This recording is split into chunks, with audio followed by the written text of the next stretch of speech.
I didn't realize I had that loop there. So I actually have not done. I've actually not done one of these streams in a while. So actually, when was the last time I did a stream like this? I actually want to look real quick. I want to say it was the Packers Cowboys game. I think. We can look. Yep, exactly. Because it was Mike McCarthy's return to a Lambeau. Yeah, yeah, I was wanting Dallas to lose so bad that day. That's only because my dad's a diehard Cowboys fan. 'Cause I remember it's like I was talking so much shit to him that whole night. It was hilarious. I remember it's like I was all right. You guys hear me all right? Yeah. It's actually the first time I'm using my Yeti blackout on a stream in a while. Normally I'm on my desktop, but well, my mom's boyfriend hasn't been using this folding table like he has, and I'm all like, well, if you guys aren't going to use it, I'll use it. And I've actually been using my laptop a little more for stuff like this. Well, as you can see, my desktop is facing the wrong way. I wanted to be facing towards the TV. Well, and then be able to look at live chat too. So I actually want to look at like the over under for the game and whatnot.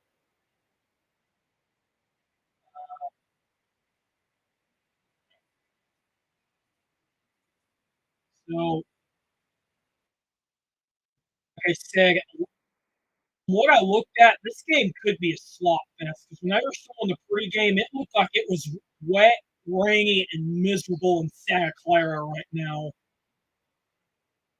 And see, thing is, I expect both teams are going to try to run the ball.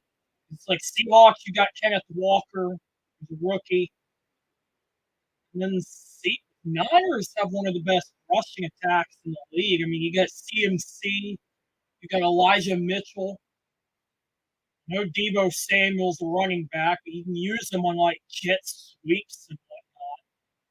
You got like the durability. Looking at the, I guess they're expecting this to be a shootout because they have the over under at 42. Money line, they've got San Francisco at minus 475 and Seattle at plus 380.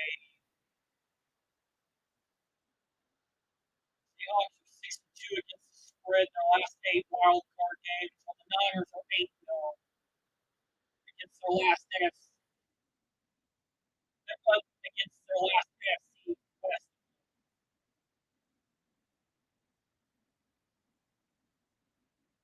Uh,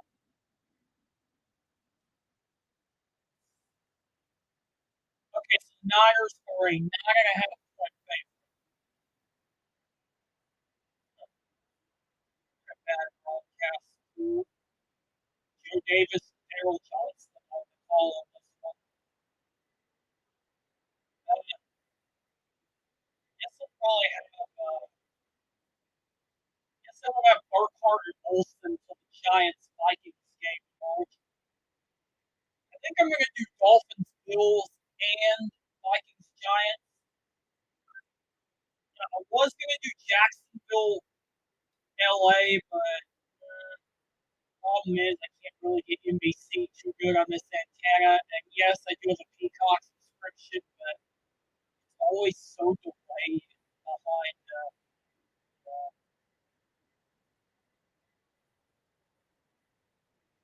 the game cast.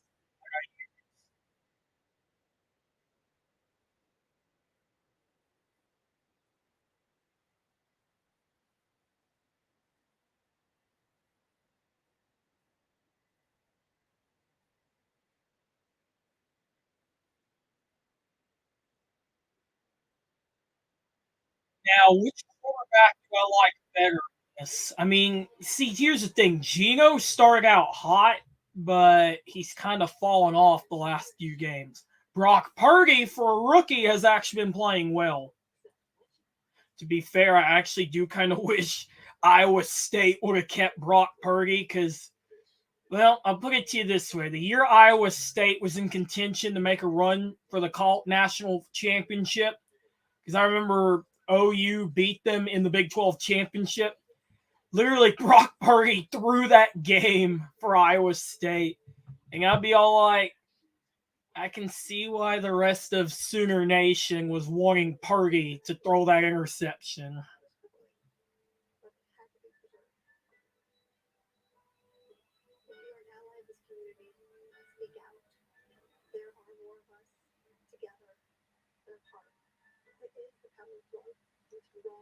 Yeah, I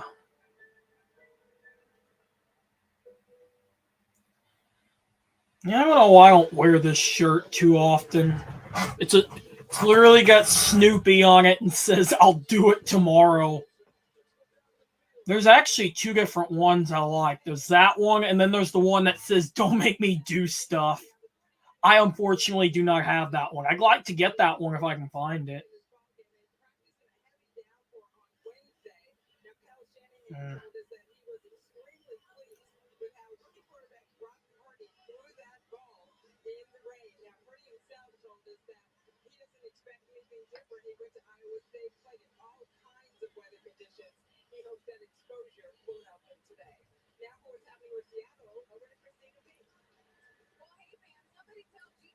All right.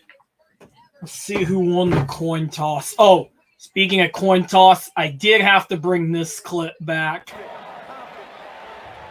And it is heads. We want that ball. That's why we got to kick it. Kick it that way. That is a callback to the Giants Saints game a couple years ago when Jabril Peppers had probably the best meme moment on a hot mic. Yeah, and that was when the Giants were still a shithole team. They were not well ran last year at all. Like, it's no joke there. I think I seen Tom Grossi was doing this game as well. Yeah, he is. I think Grossi's still pretty sore over the Seahawks getting over the Packers. But see, that's kind of how it went. If the Seahawks won and the Packers lost, they were in. Because see, the Lions were already eliminated, but they could still play spoiler. And they did.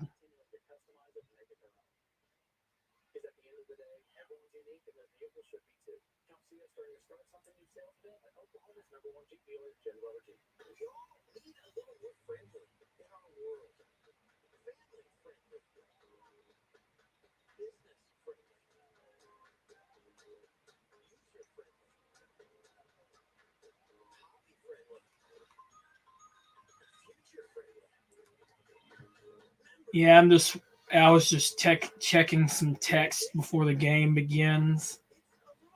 I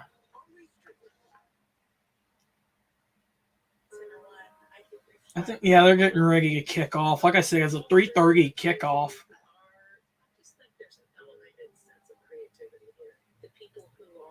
For the most part.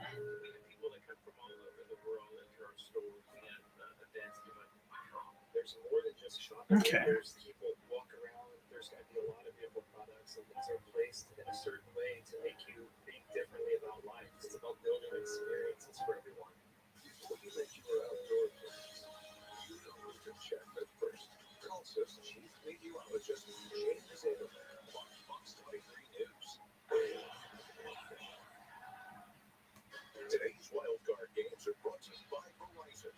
Visit your local Verizon store for a chance to win tickets to 3 Super Bowls in a row.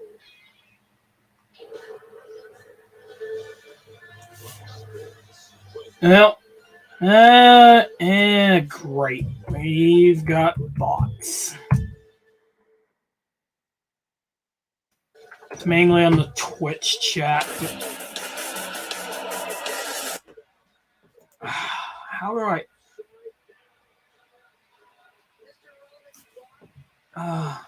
hold up.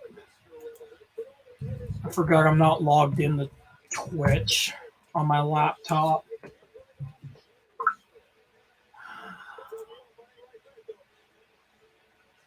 I actually thought I logged in on this one.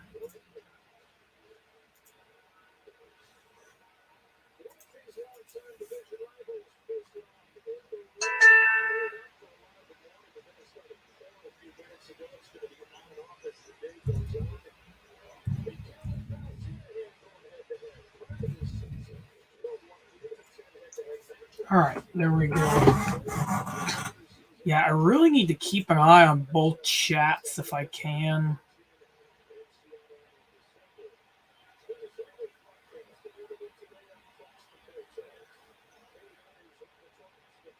All right, so 49ers have won the toss. They have deferred. Robbie Gould kicks off, and it is going to be returnable by the Seahawks. I'm not even sure who that was. That was... couldn't see his jersey number. And it looks like Gino and the Seahawks are going to have the ball first.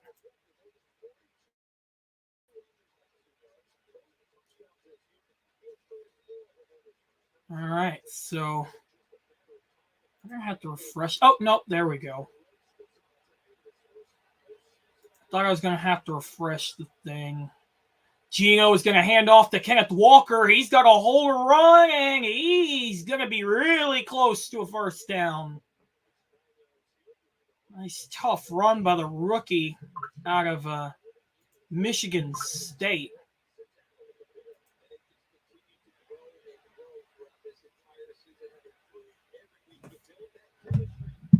All right.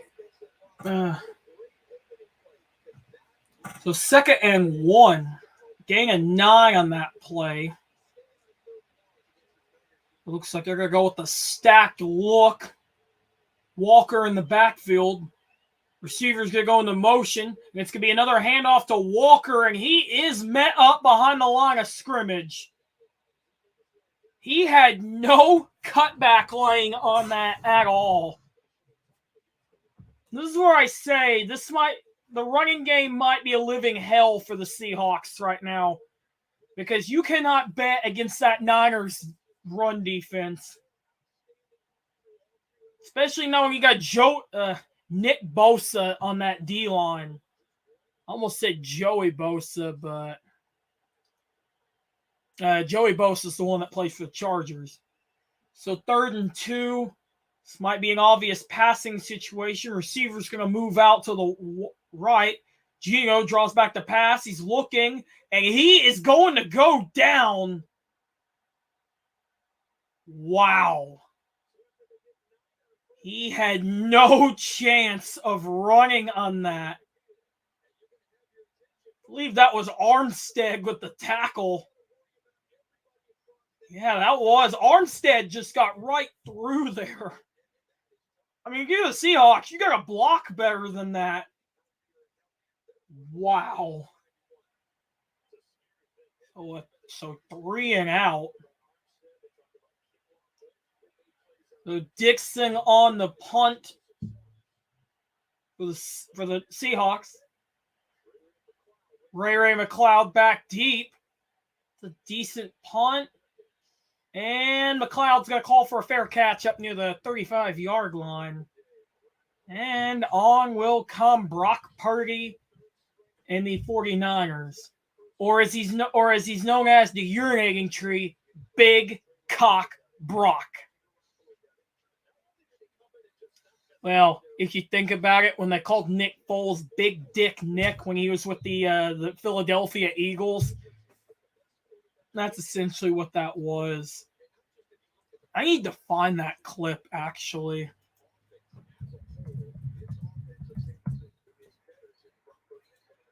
All right, so 1st and 10 for the Niners. They're going to go with the little I formation. Purdy draws back the pass. He's got a man downfield and incomplete. He was going for Debo on that one, and in comes the rain. Yep, this one's going to be a slop fest. Oh, wow. I don't think it was Urinating Tree that came up with that name. I looked it up, and it looked like 49ers fans came up with that.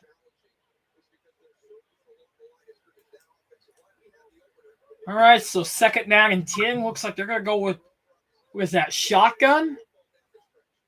Purdy draws back the pass, and he's got a man open. That's Brandon Ayuk, and he's got the 1st down.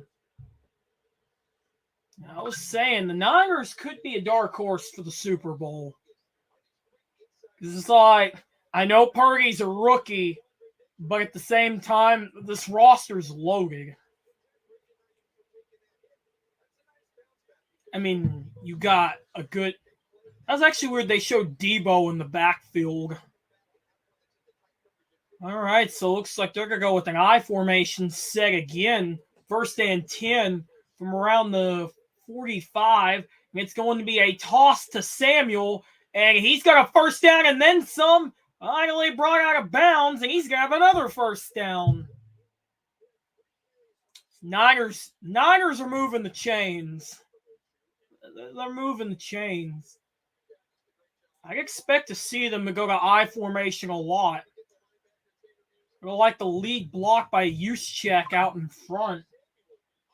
I still say Juszczyk is very underrated because he's a fullback, but as far as which fullback is better, it's a tie between him and the guy that plays for the Ravens. I can't remember his name. Both are good blockers and are powerful runners, so it looks like they're going to go with... and they're going to have to call a timeout to avoid the delay of game. So a timeout for the Niners.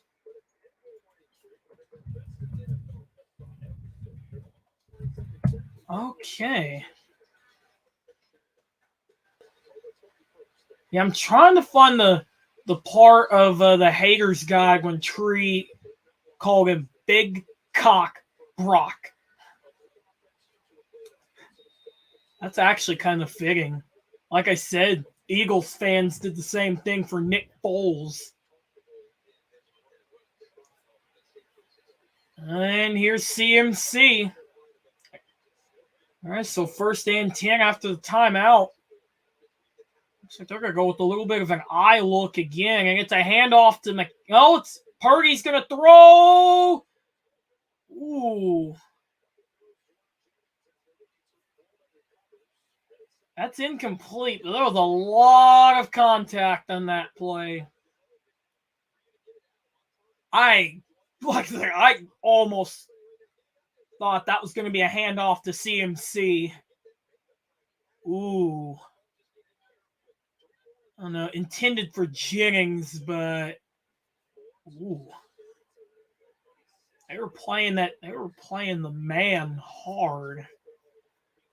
All right, so it looks like they're going to get a little bit of shotgun here. Purdy draws back the pass. He's got a man open. That's Samuel. Check down out of the flat. Samuel's looking for a cutback lane. He gets close to the 1st down, but he's tackled a few yards short.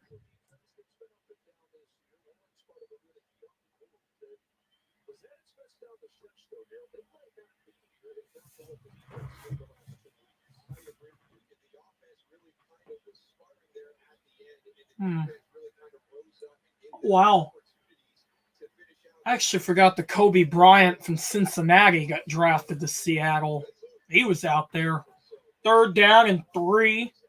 Debo in the backfield again. Let's see what they're going to do here. Purdy looks to pass, and it is incomplete. And that brings up 4th down. And on comes the field goal unit.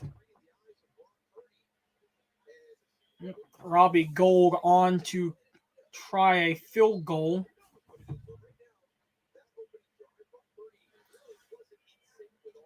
see how many yards out this is. This is a 34-yard attempt. Wisnowski to hold. Snap is down. Kick is up, and it is good. So the Niners take the lead 3-0. I give this Niners team a lot of credit. They're moving the chains. Like I said, I'm just trying to find that urinating tree clip and get it up. Yeah, because I know he shows it on the his haters guide. Oh, hold up. I am going to grab my headphones. Well, if I can get over there. Well, wait. No, my bag is... Well, I got a pair of my mom's old earbuds, but I think they're in my bag in the other room.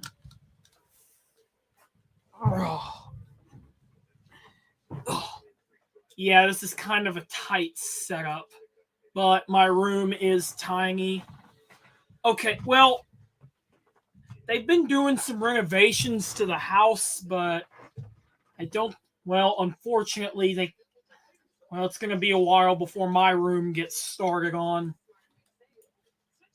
I actually am going to be away for like a couple weeks in March, so I think that's what they're gunning for.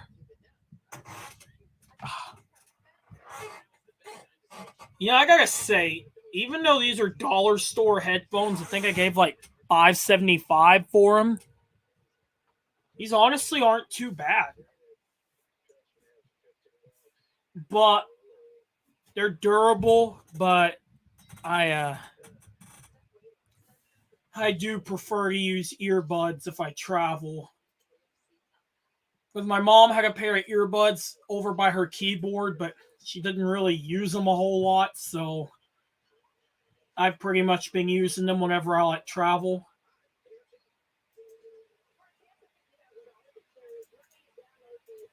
Okay. Okay, I found it. I think he mentions it in this video. I'm not too sure. All right. Hope everyone's having a good day today. Like I said, I thought about doing the Chargers Jaguars game, but I don't know yet because I do have a friend of mine that I'm going to be playing with later as Robbie Gould kicks it off, and this is going to be returnable. Oh, wow, that's a big return. He gets all the way up near the 40.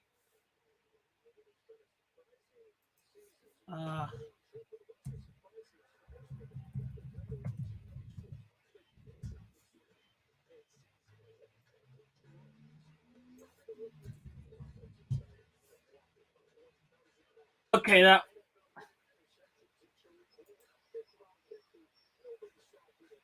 Ooh, I cannot pronounce that guy's name.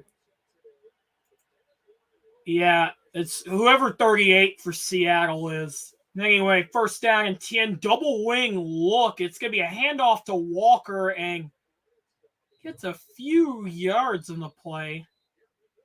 Ooh, got a little bit of chirping there. That's it. This third time these two have played. Seahawks swept them early on. Because I believe they beat them 27-7 and then 21-13. It was a pretty competitive game the first time around. So 2nd and 6. Metcalf goes into motion. Two receivers on the far left side. Geno draws back the pass.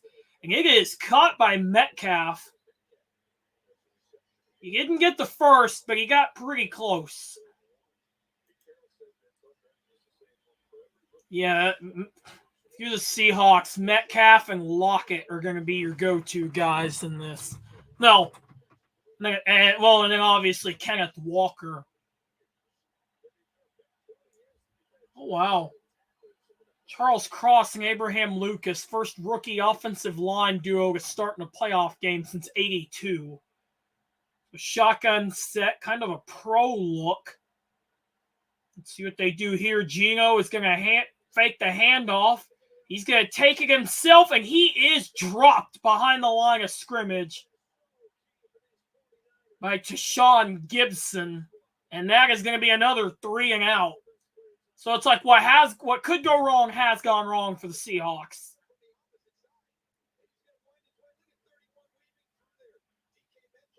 I don't know if I like the read option with that. I mean, I know Gino can run, but I don't know if I like that play call a lot. So Dixon on the punt, McLeod back deep. Punt is away. And it looks like McLeod's going to call for a fair catch. Ooh. Brown, number 22, is probably lucky he didn't get any closer to him, or that would have been kick-catch interference. Because if we're being honest, he got really, really close to him. Wow. Interesting. It's been a decent game so far. Okay, but yeah, like I said, as far as tomorrow goes, I think I will be doing Dolphins, Bills, and Giants, Vikings for sure. What?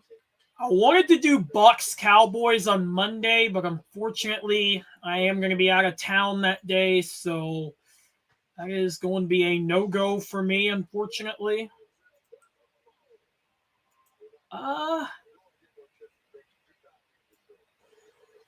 I should be back home on Sunday to do the divisional round. I know I will for sure be doing like the AFC and NFC championships, as well as the Super Bowl.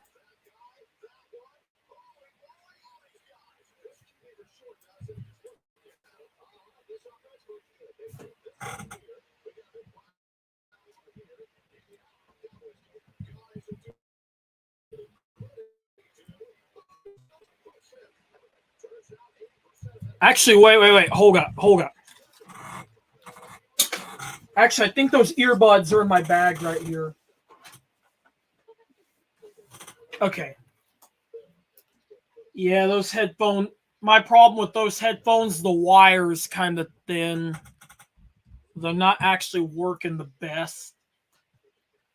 It's hard to actually find a pair of earbuds I can actually get to fit in my ears. Like I said, these are some ones that were over by the keyboard in there. They'll work. They sound amazing too.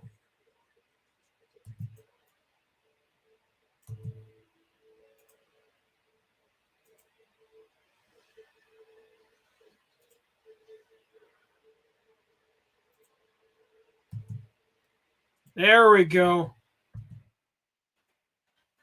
I found the clip.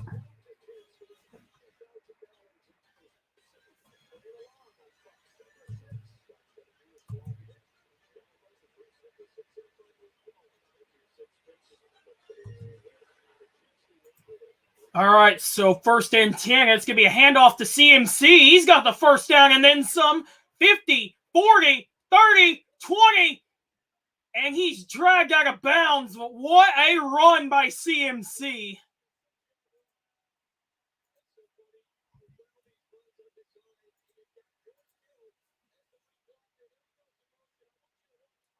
Wow, that was a run. Okay, there we go.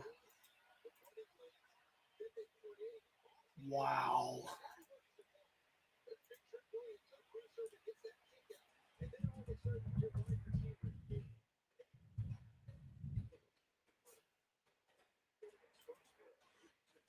All right, so first and 10, and it's going to be a handoff to Elijah Mitchell, and he's got no cutback lane.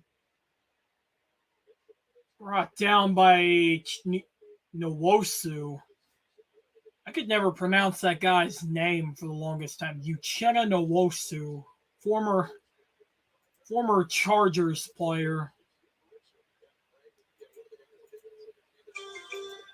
Okay. There we go. Got it rendered. So 2nd and 13, loss of 3. 2 receivers on the right. Purdy draws back the pass. He's got a man open. That's caught by Mitchell. And he's going to have it 1st and goal. Niners are in the red zone. All right. Purdy throws a touchdown. We're playing the clip. Yeah. Credit. Urinating Tree actually did a pretty good voiceover on this one. All right. So I formation, 1st and goal. I can guarantee this is probably going to be a run play. And it is going to be a handoff to Mitchell, and he is dropped for a short loss. Oh, Nwosu on there again. Yeah, like they said on the Fox broadcast, he's been having himself a year.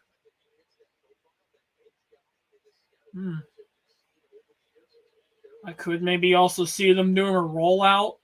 I mean, hell, that's what I do in Madden a lot. I'll run like PA Power 0, act like I'm going to throw it to the fullback, and instead I run it myself. 2nd and goal, receiver goes into motion, and it's going to be, he's going to fake the handoff. He's looking. He's got a man open. That is CMC. Touchdown, Niners.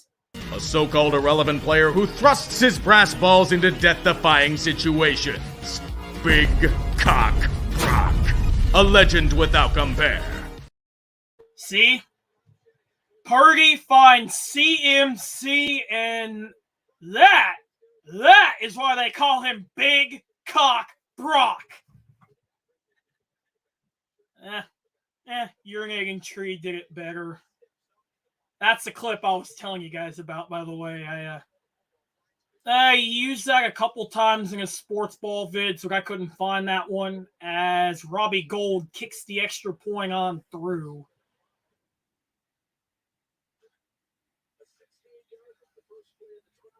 Yeah, CMC definitely. See, that's what I say. CMC is one of the top running backs in the league. I mean, when you're least expecting it, he can break one off for about a 60, 70-yard run. And, he can throw it a little bit, too. Because, if I remember right, there was a game where he actually threw a touchdown pass. I want to say they were running the Wildcat, but I'm not sure. I don't know. That Wildcat set will... that Wildcat set's probably a D coordinator's worst nightmare. Because there's sometimes when you think it's going to be a run right up the middle, you're whoever's in at QB, a running back or a wide receiver, they could throw it.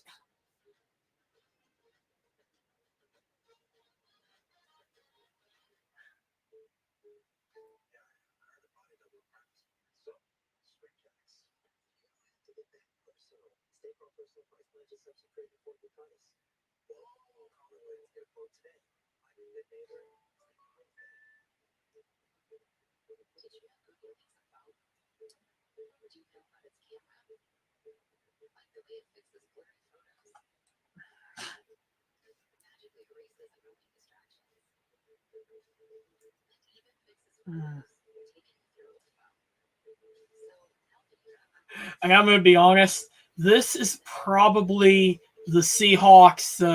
This is probably the Seahawks defensive coaches after they seen that drive from CMC. They run out of time in the end, and the offensive coordinator, Dorsey. I mean, I'm not wrong. I'm not wrong at all. CMC is the guy that would drive a defensive coordinator for the opposing team up a wall. Think of the days when guys like Steve Young and Mike Vick were revolutionizing the quarterback position when QBs were not very mobile, and you had those guys come out of nowhere.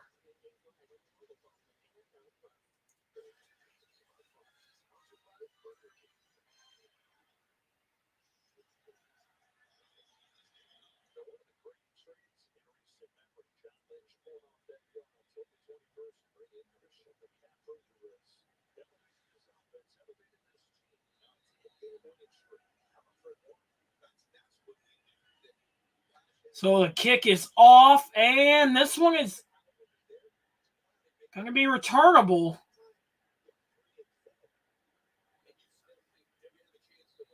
Like I said, the returner for Seattle, I cannot pronounce his name. Godwin something. Hey, Kira. Welcome to the stream. So, Seahawks lead at 10-0, 5:03 to go. The Seahawks offense back out there. Geno under center. Lockett goes into motion. 2 receivers on the left side. Walker in the backfield. And it is going to be a handoff to Walker again. And he gets, like he got about maybe 4 or 5 yards up the middle. I mean, Daryl Johnston makes a good point. Seattle's done what they've wanted to do, but the Niners' defense is that good. You're not wrong, Darius. Their defense isn't bad, although Uchenna Nwosu had some good plays. 2nd and 5, 2 receivers on the right. Metcalf changes direction. Walker in the backfield. Geno draws back the pass. He's got a man downfield, and it is incomplete, intended for Metcalf. Wow. Geno's only thrown 1 pass today for 5 yards. Wow. But yeah, so far, the only one I've seen that's actually made a couple plays was Nwosu. And he's probably him and Quandre Diggs are probably your best defensive players. 3rd and 5. It's probably going to be a pass. Geno draws back the pass. He's looking. He's got a man open. That is caught by Metcalf, and that is a 1st down Seahawks. Yeah, Geno really had to step up out of the pocket on that one. That's pretty much what you have to do against the Seahawks. You're going to get sacked for a loss. So now an empty set here. Geno draws back the pass. He's got a man open. That is caught by Lockett. And that's going to be 2nd down. He's close, but I don't know where they're going to mark him. Oh, and we got an injury. Javon Greenlaw is down. Well, so now we've got an injury timeout. Wow. So 3:36 to play. It'll be 2nd down and 3. Wow. That, like I said, it's like the weather in Santa Clara right now. It is like raining. So it doesn't really shock me. This game's been kind of sloppy so far. No, one of the sloppier games I think I've seen in recent memory.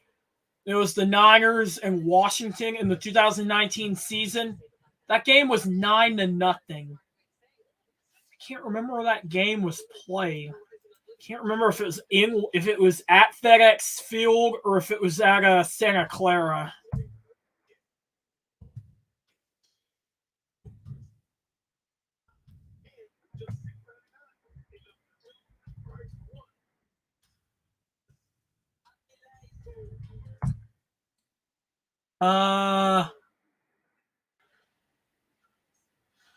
Actually, I can look it up right here.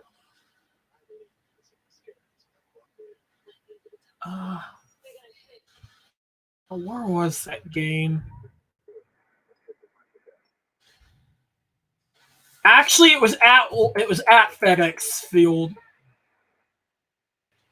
Yeah, their field is not very great. You know, Darius, I actually did not get to catch that game, but whenever I watched Urinating Tree Sports Ball vid that week, that game sounded terrible. And Thursday night football games early on were horrible. I mean, what was that Colts-Broncos game, 12-9? After that game, I started thinking to myself, is this why Pete Carroll wouldn't let Russ cook? Because it's like when you let Russ cook, he stinks it up. I don't understand that. It's like, I don't understand. I still believe he's a good option quarterback, but if he tries to do a Mahomes or an Allen or what Justin Herbert or Kyler Murray or any of those guys do, it's weird. Russell Wilson was my comp on Kyler Murray when he got drafted. Difference is Kyler Murray played in the air raid in college. Okay, so we got kind of a wing T look now. Walker in the backfield and a fullback. I don't know his name. It's going to be a handoff to Walker, and he's got it. Boy, you never see a wing T look in the NFL anymore. And again, Carroll is he is an old school guy. Yeah, I cover high school a lot, and there was one team I covered that actually was full-on wing T, but they was the version of wing T that used a lot of motion. They're gonna go with that same formation. Walker rumbles his way through for about a gain of 5 or 6 yards. Yeah.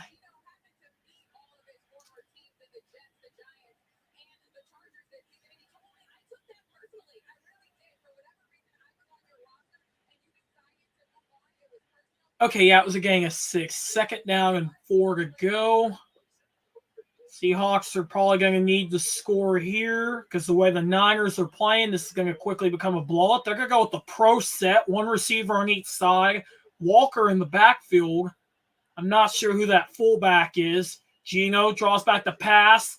Looking. Now he's going to run. He's got the 1st down before going down past the 45-yard line.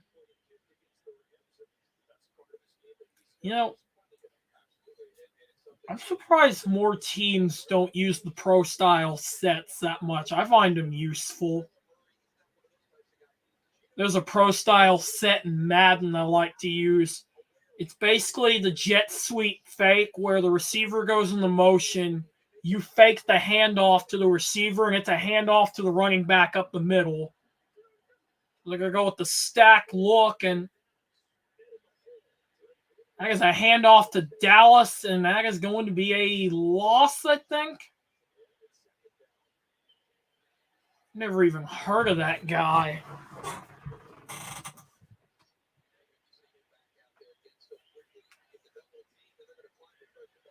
Huh.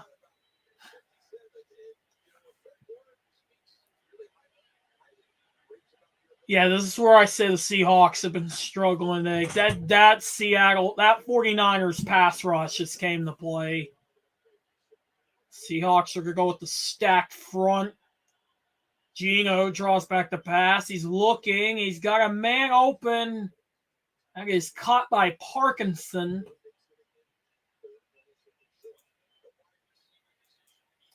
I mean, you're not wrong. The Raiders' defense was bad. Raiders' defense was bad, but I'd say the Falcons had a worse defense than them because all the Falcons had going for them was Grady Jarrett. Empty set for the Seahawks. Gino draws back the pass. Got a man open. That is Lockett, and he's got the 1st down, and that is going to take us to the end of the 1st quarter. Well, and even then, the ironic thing about the Falcons is, weirdly enough, if Grady Jarrett doesn't touch Tom Brady, then they were probably still in the contention for the division because that division was terrible.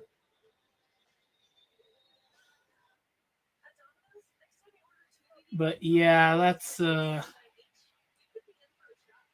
you get where I'm going at there. I don't know.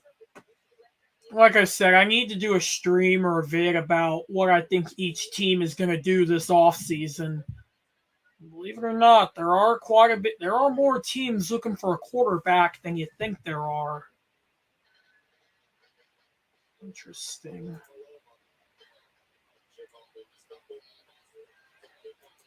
It's actually weird to see the Steelers and the Packers miss the playoffs.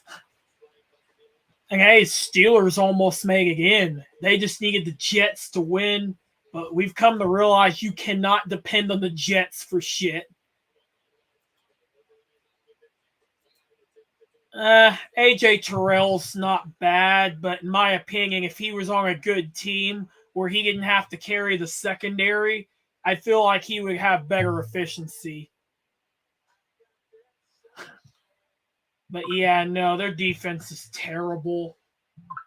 And I still kind of believe that, well, I'm going to save most of my stuff for probably my vid or my stream about every team's off season, but would not be shocked if that entire coaching staff is on the hot seat.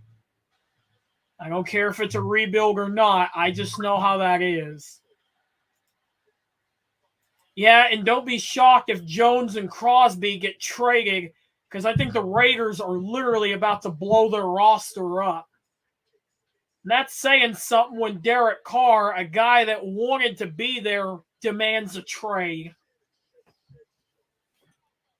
That just shows you how big of a hack Josh McDaniels really is. Didn't like him in Denver. Don't like him now. If there's one guy that really hates Josh McDaniels, it's Brandon Parna. But that guy's a Broncos fan, so he's got the right to say that.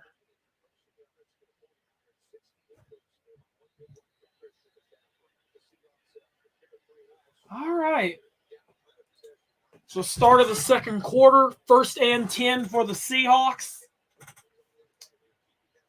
We're going to go with kind of that stack look again. Receiver goes into motion. It's going to be a fake. Oh, that's Wildcat, actually. That was a direct snap to Dallas. I didn't know they were going to run a little Wildcat on that.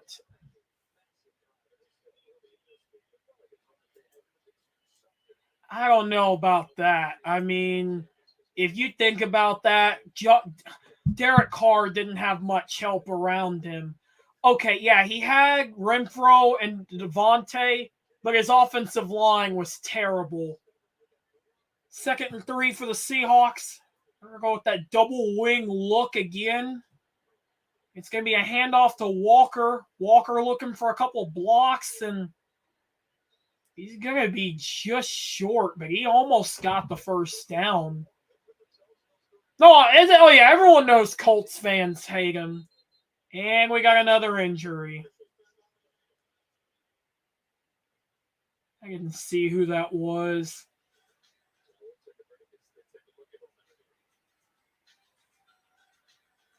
Yep. But yeah, I don't know about McDaniels losing games on purpose. I mean, well, oh wait, no, that was last year. The Raiders didn't have a 1st-round pick, which they traded for Adams. But I think Devontae's about to be on the move again because, like I said, they are literally going to have to blow that roster up, especially the fact that they do not have a quarterback now. In fact, I don't even know what Patriots fans ever thought of Jarrett Stidham.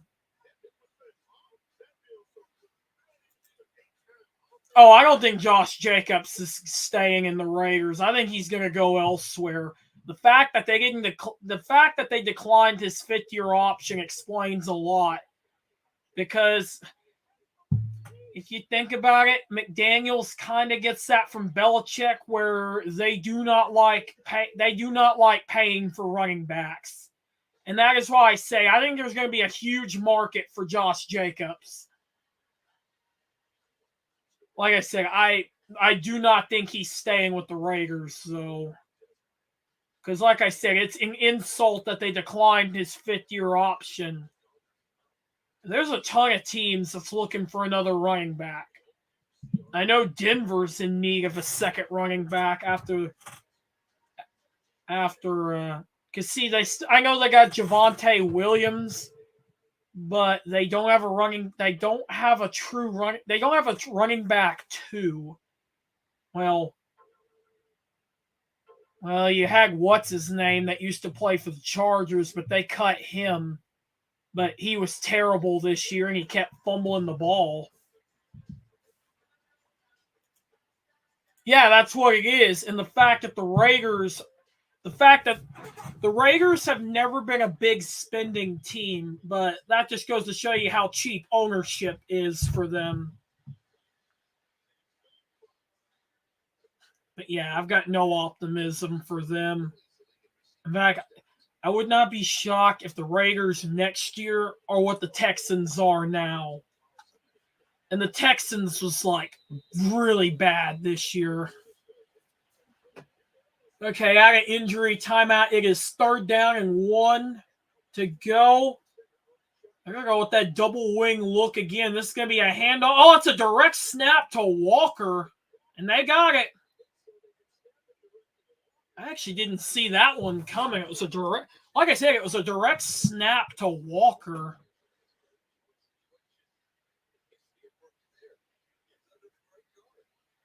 Wow, they showed Geno under a different lineman.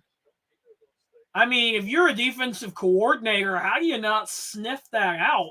That's what I really want to know.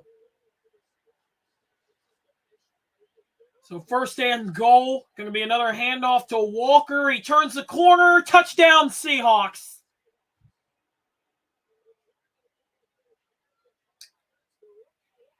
I mean, okay, we might have ourselves a ball game here.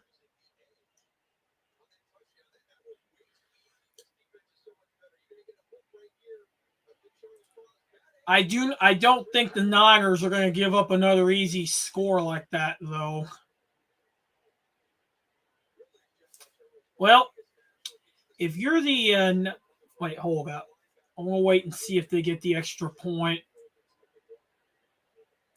Snap is down, kick is up, and it is good. Basically, if you are the Niners defensive staff, this is probably their defensive staff right now. They run out of time in the end, and the offensive coordinator, Dorsey. I mean, I'm not wrong. Like I say, they are one of the top defenses in the league. Exactly. That's my point right there. Well, like I said, we gotta say that's a good one. 10-7 ball game. Like I said, the last 2 times these two teams play, I know the first time was a blowout, like 27-7, and it was 21-13 the second time around. What's ironic with the Seahawks, so they didn't have to tank. Denver did the tanking for them. I actually need to look at the draft order again.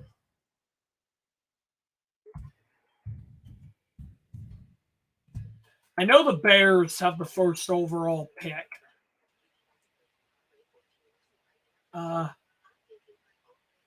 Which I'm going to do another vid about that anyway. Okay, yeah, Seattle owns the 5th pick from Denver.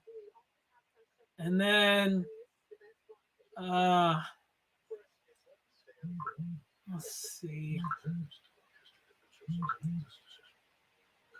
I actually don't know what their 2nd pick is. It's probably going to be in like that 20 to 30 range.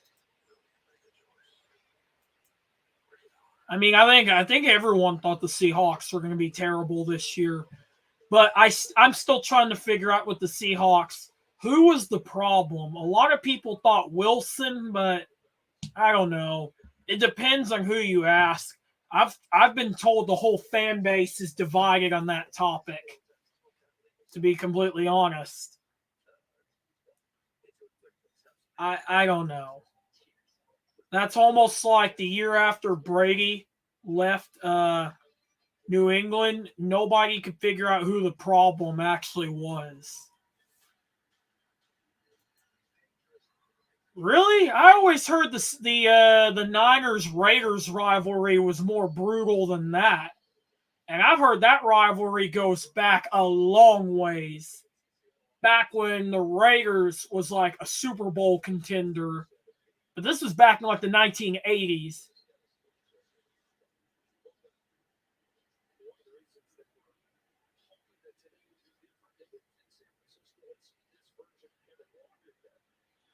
And it goes into the end zone for a touchback. Ray McLeod will not have a chance to return it.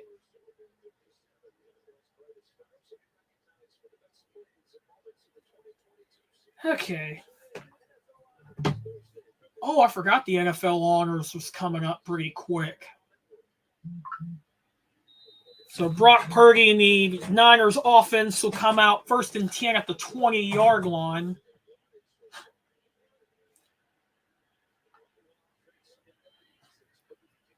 All right, receiver. So Kittle shifts direction. They're going to go with the stacked look. Purdy fakes the handoff. He's going deep downfield. It is caught by Brandon Ayuk. And that is good enough for a Niners first down.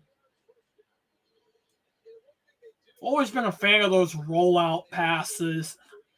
But I'm going to be honest, though, there were times in Madden I'd run those bootleg plays, and instead of getting set to throw it, I'd run it myself as the quarterback for about a 20-yard gain. But I only did it if I had an opening. So we're going to go with the similar look again. Juszczyk shifts into the slot. And it's going to be a handoff to McCaffrey, and he gets bottled up behind the line of scrimmage. Wow. One of the first times tonight, I think the Seahawks have actually sacked someone behind the line of scrimmage. That's a rare sight.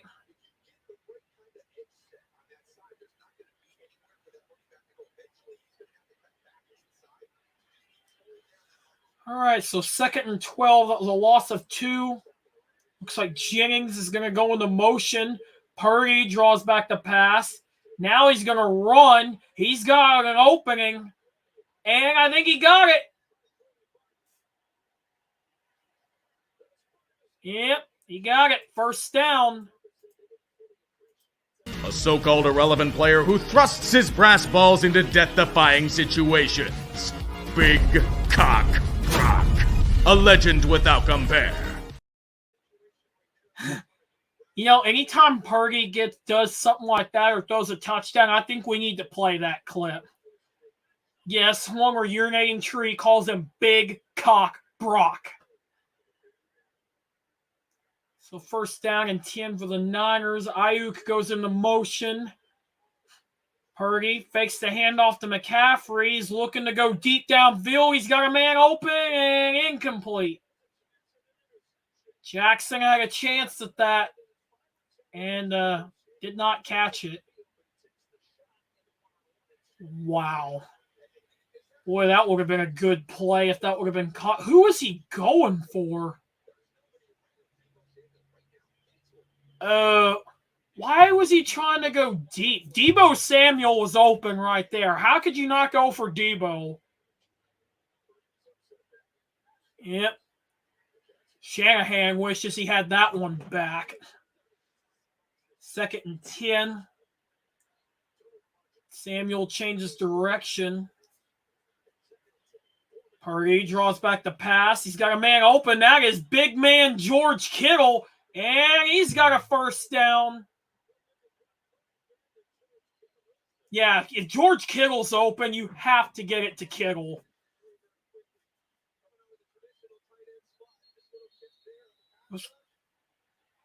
There's whistles being blown.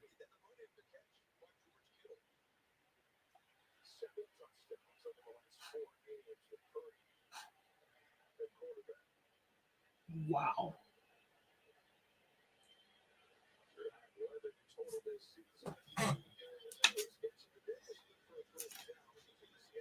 And we got an injury timeout.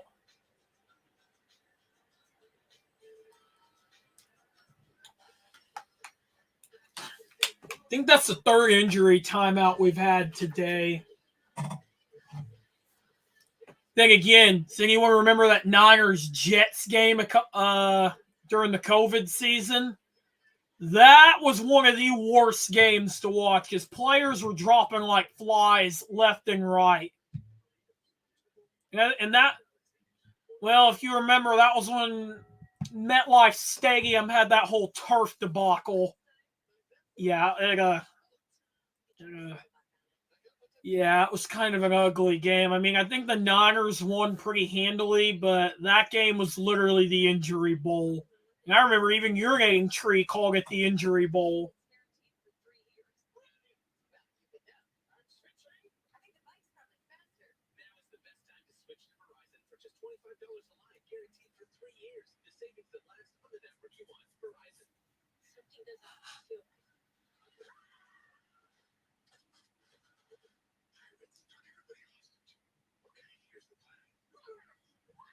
All right. I didn't even see who got hurt for San Francisco.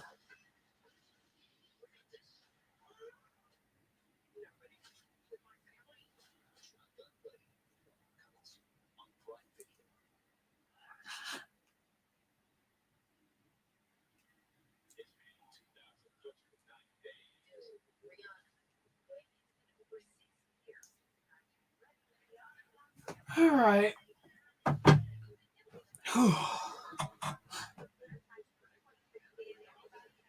I'm going to look at the over-under for that Jags-Chargers game.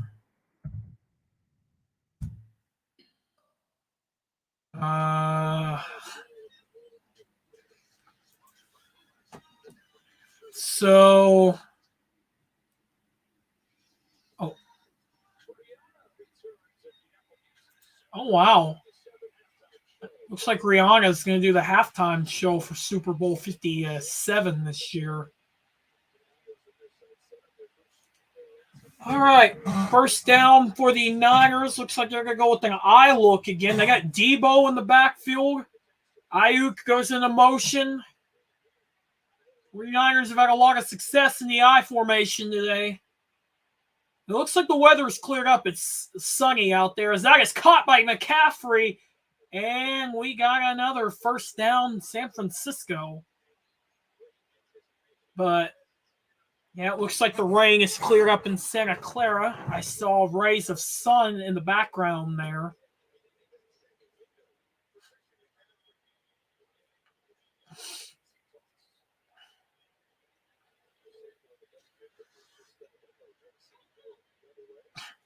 So it looks like they're going to go with I formation again. Kittle goes in the slot. Juszczyk kind of shifts direction. It's a handoff to McCaffrey. And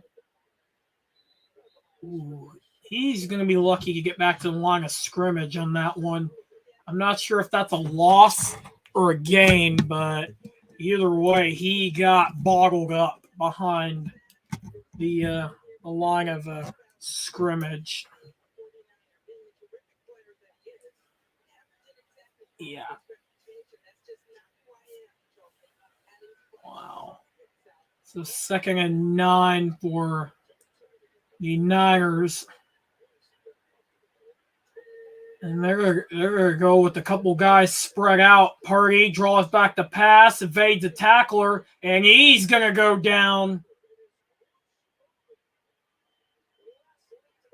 Wow.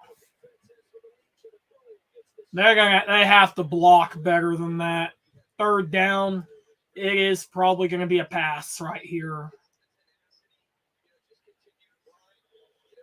Good Lord. Yeah, they didn't even block that guy good. Not Irvin, number 97. No, 51. They didn't block him. 97 was nowhere near him.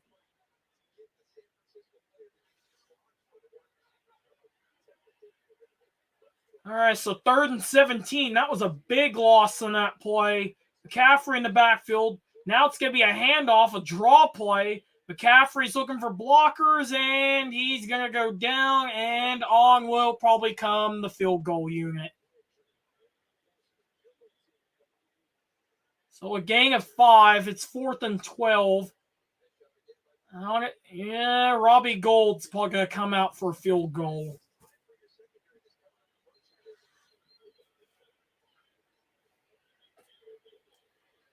Yep. Gold on to kick. Wisnowski to hold.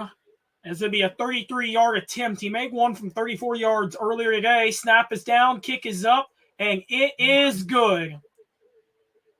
13-7 Niners. All right. So 13-7. So far, so good. So after this timeout, the Seahawks will get the ball back. It's actually been a lot closer of a game than I thought it would be. Interesting.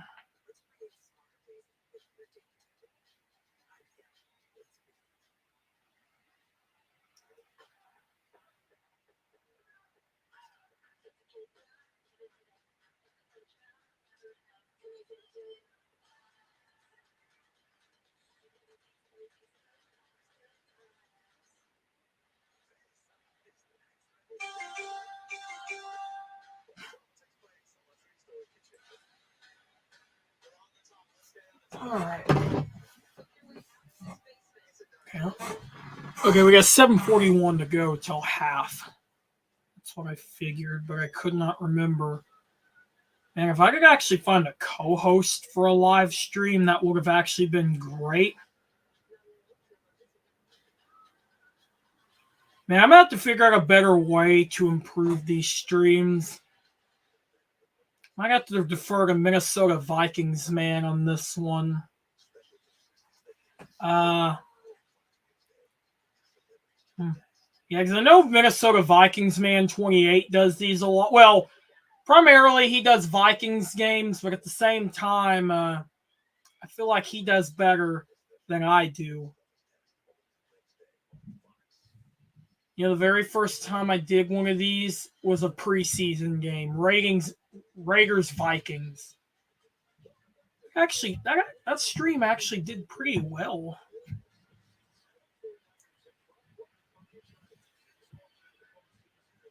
Oh, wow.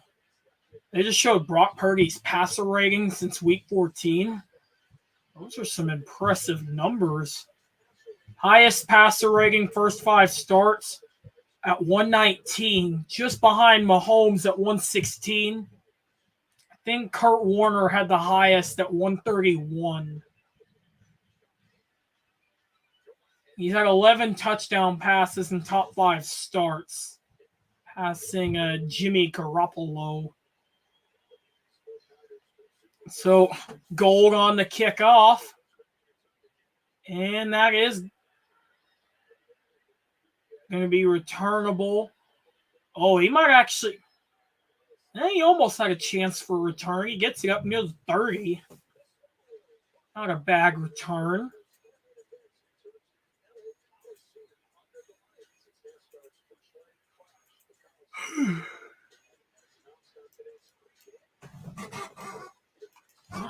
Yeah, not a bad return at all. So 1st and 10 for the Seahawks, right at about the 30-yard line. They're going to go with that stacked wing T look a little bit. And then it's going to be a fake handoff. He rolls out. It's going to be caught by Walker, and he gets met up. I believe that was Greenlaw. Nice game, but he does get tackled out of bounds.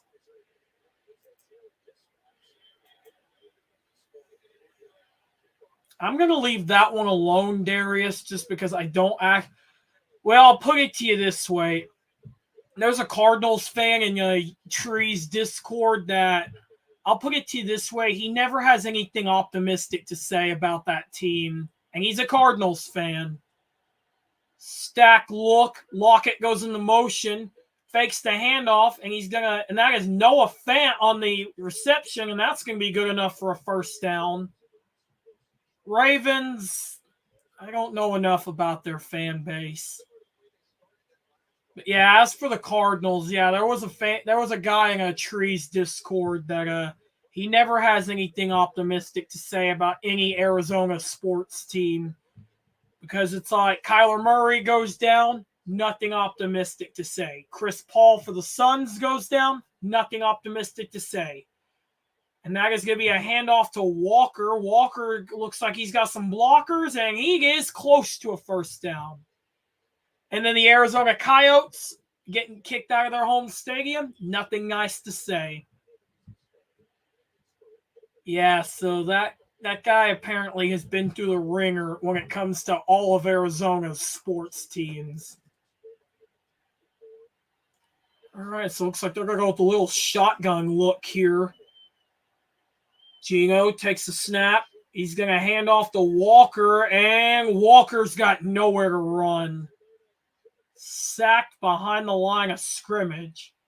I believe that was Nick Bosa on that tackle.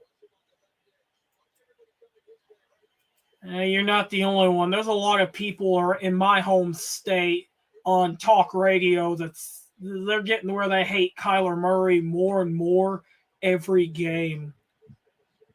Like, there's a guy on the radio named Jim Traber around here.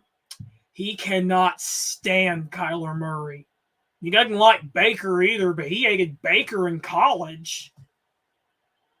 3rd down and 3, and they got it off in time. Gino goes deep downfield, and that is caught by Metcalf. Touchdown, Seahawks. I didn't think they were going to get the snap off in time. Play clock was down to 1. And they can take the lead with the extra point.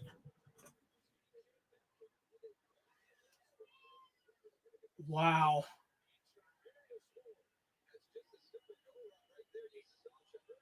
Yeah, Ward got burned on that one. If I remember right, wasn't Ward a part of the Super Bowl team for the Chiefs? I think he was, but I can't remember. And Dixon's extra point is... No, Myers' extra point is good. I got the two mixed up. Jason Myers was the kicker, and then Michael Dixon was the punter. I actually seen a highlight where Michael Dixon had to drop kick an extra point.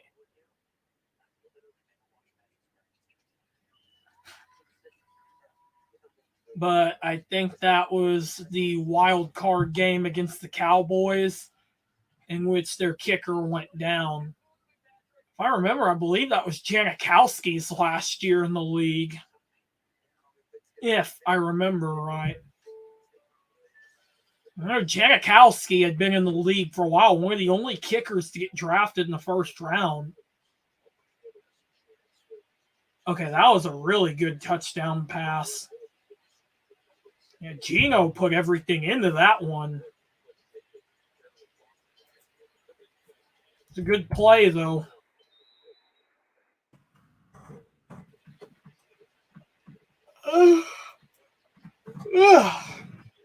So Myers on the kickoff, McLeod back deep, and he's just going to knee it down in the end zone. That is a touchback.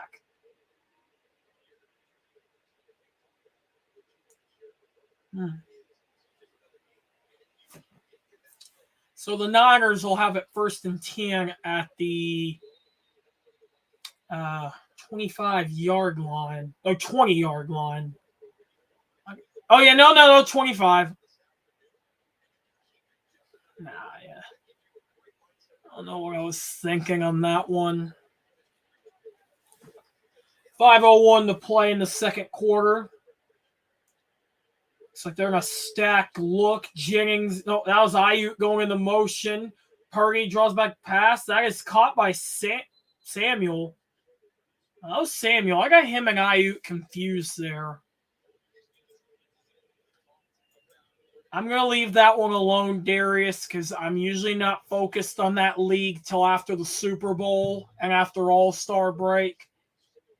And I'm going to leave that one alone for now.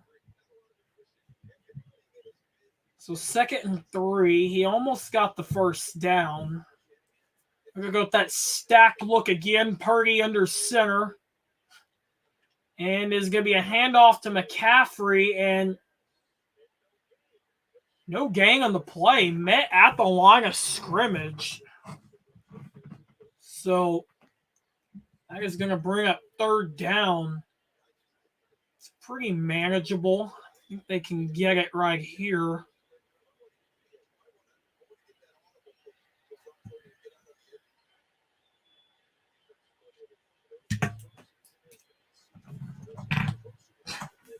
All right, so 3rd and 3. Samuel changes direction.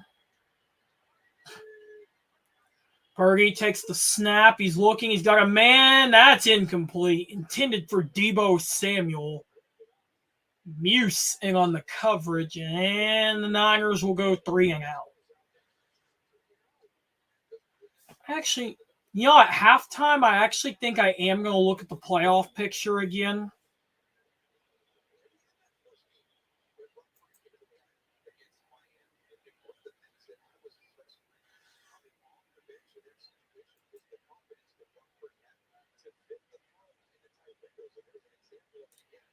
So Wisnowski on to punt.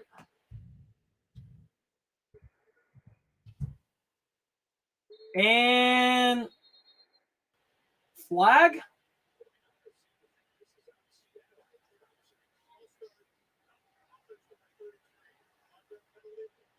So a false start.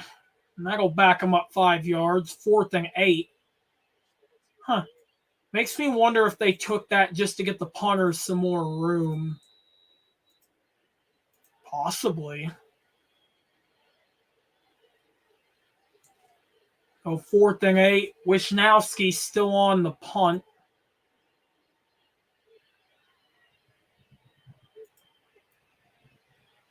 The punt is up. And no. I almost thought Dallas was going to call for a fair catch, but he didn't.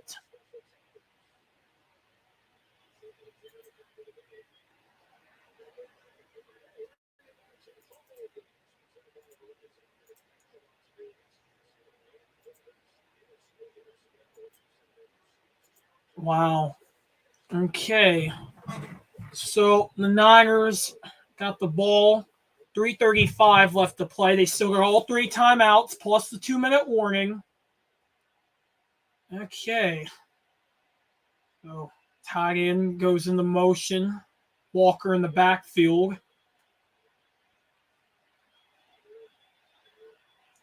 I'm not sure what they're doing here.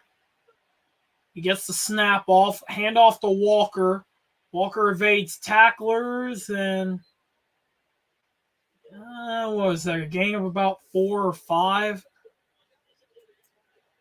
Once again, Darius, I don't know. I don't focus on that league until after the All-Star break and the Super Bowl. So I could not tell you. 2nd and 6. That was a gain of 4. Walker in the backfield. Gino is going to throw. It's caught by Metcalf. And see if he got it. He got it. 1st down, Seahawks. Wow. Wow. I'm willing to bet Travarius Ward did not see that hit coming. That was Metcalf put a pretty good lick on him, too. Wow. All right, they're going to go with that double wing look again. Walker in the backfield. And this is going to be a handoff to Walker, and he kind of stumbles forward. And, we got a little bit of chirp in there. Wow. Okay, I think that's going to take us to 2-minute warning. That was a gain of 2. Yeah, that's going to take us to the 2-minute warning. Just as I said.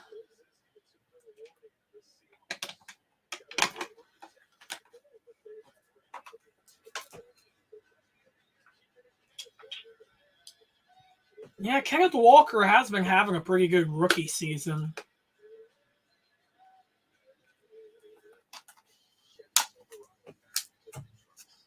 Yeah. Oh, God.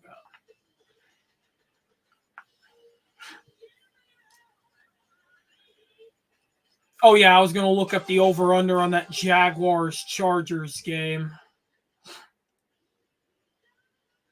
Okay, so actually the Chargers are a 1.5-point favorite. Over-under is at 47.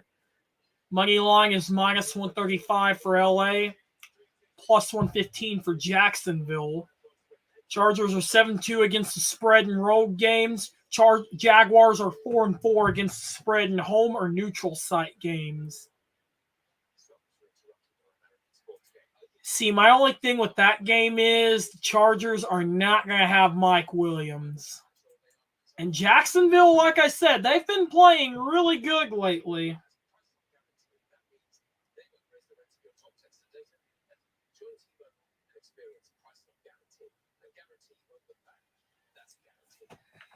All right.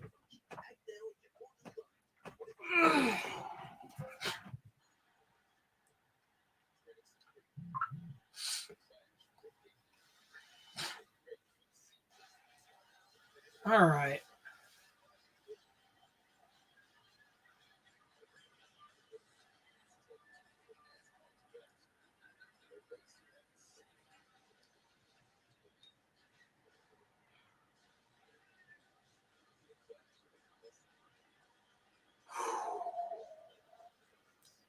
Yeah, I think at halftime I might look at the postseason, the bracket picture a little bit. Yeah, like I said, I don't know if I'm going to do the Jaguars Chargers game. What, I can't even remember what time that game is supposed to kick off.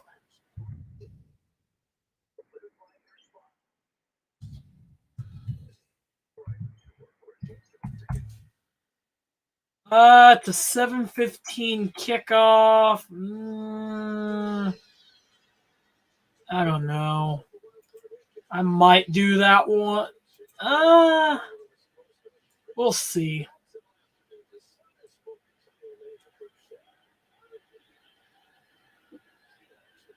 I mean, like I said, I think I did a thumbnail for it, but I'm not sure. And that's going to be a handoff to Dallas as he's going to get sacked for. Actually, that's no gain. Still third down and 8.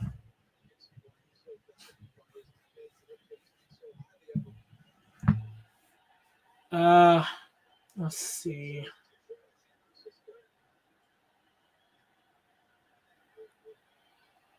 Third down. This is probably going to be an obvious passing situation. Under a minute and a half to go. I mean, the Seahawks are going to get the ball to.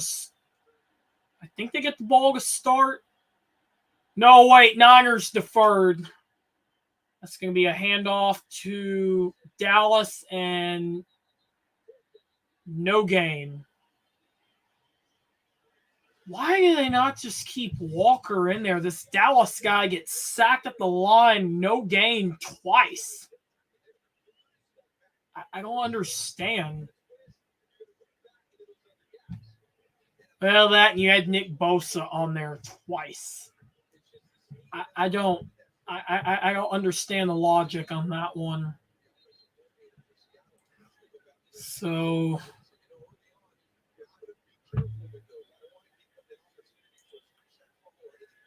4th and 8. Dixon on the punt. McLeod back deep.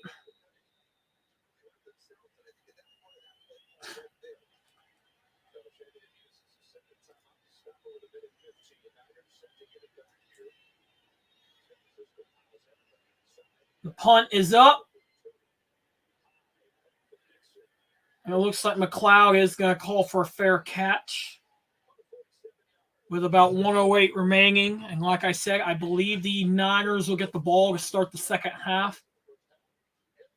How funny would it be if we had another situation where Dak said kick instead of defer?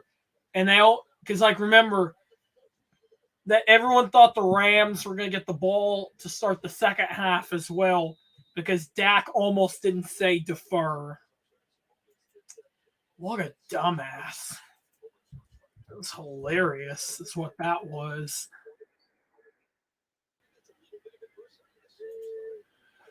So 1st and 10, Purdy draws back the pass. He's looking. He's got a man downfield that is caught by Ayuk. And he's got a 1st down and many more. And I think he did get out of bounds. A minute to go in the 2nd quarter.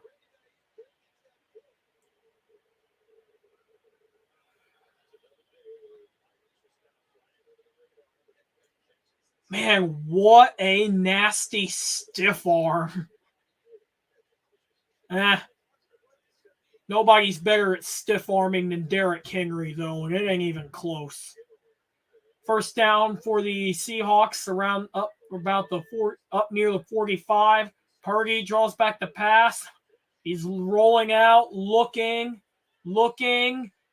and then out of bounds. I believe that was intended for Kittle. It is incomplete. We got about 52 seconds left to go until the half.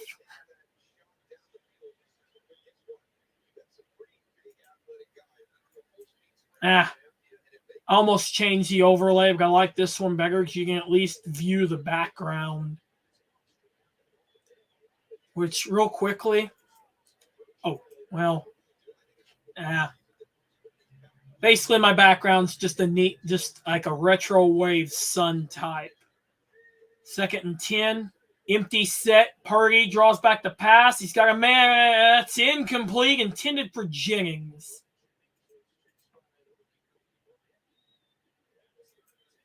Well, if you think about it, the Bucs are kind of a bunch of bandwagon fans. But I'll say this. When Brady retires, we'll see what fans are the true ones. Because you got to think, there's a bunch of Patriots fans that pretty much said, wherever Brady goes, we go. Cowboys, I'll put it to you this way. When the Cowboys lose, America wins. And then the Packers, hold up. Purdy draws back the pass. He's got Samuel wide open. He's got a 1st down and then finally gets out of bounds.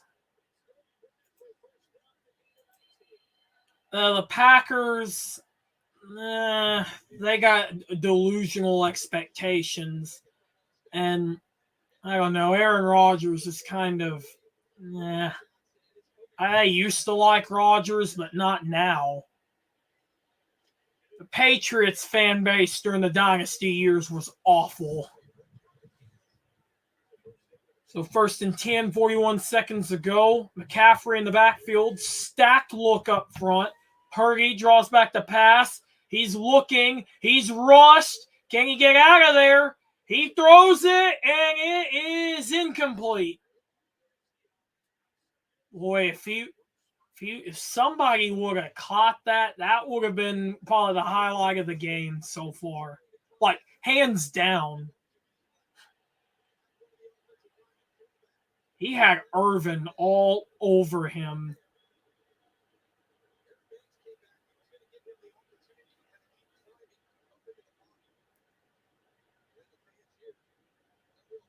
Fans were wanting a penalty.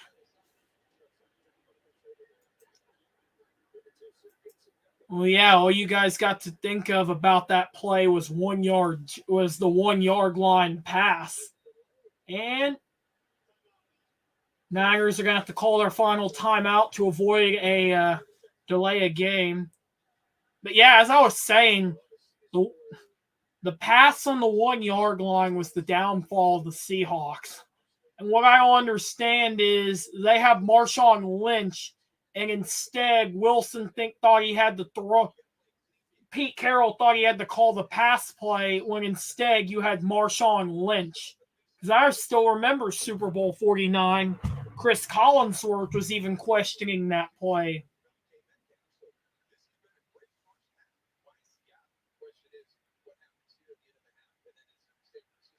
So 32 seconds left. So like I said, Niners are going to get the ball to start the second half as well. Empty set now. Purdy draws back the pass. Now he's going to have to run. He gets set. Heaves it downfield. Incomplete. Wow. Yeah, they're not doing a good job of blocking Irvin. 23 seconds remaining, so if they don't get it here, I think they feel comfortable taking the field goal, knowing that they get the second half kickoff.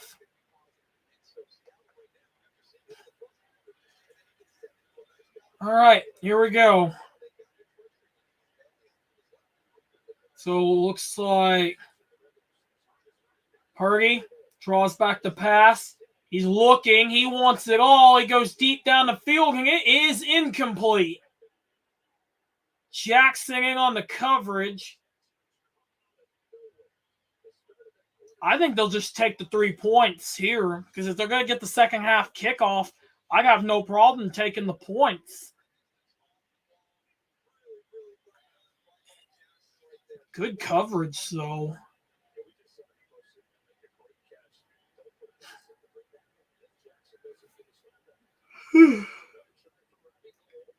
All right, so 46-yarder by Gold. It is up and good. Seahawks, Niners back on top, 16-14.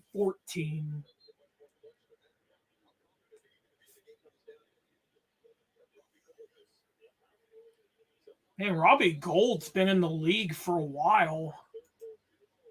Can't remember how long he's been in the league. I know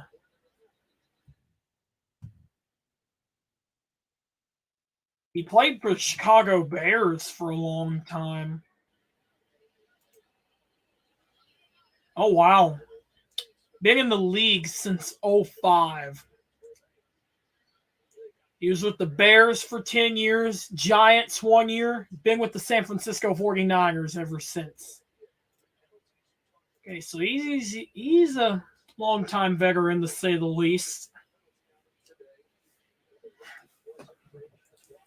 All right, so 13 seconds left. I feel like if the Niners get it, they're just going to kneel it down and go to the locker room. So, Gold on the kickoff. Oh, it's going to be a little squib kick. And Parkinson will field it. And he's going to go down up near the 40 with 9 seconds to go. Like I said, I think they're just going to go down to a knee and go to the locker room. Well, I don't know. They have all 3 timeouts.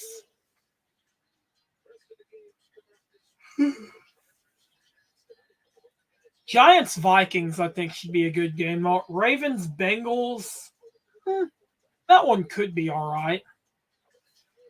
I don't know, though. It's going to depend who the Ravens start at quarterback. Oh, they're going to go. No, they're going to go for one last play. Empty set. This is definitely going to be a deep throw.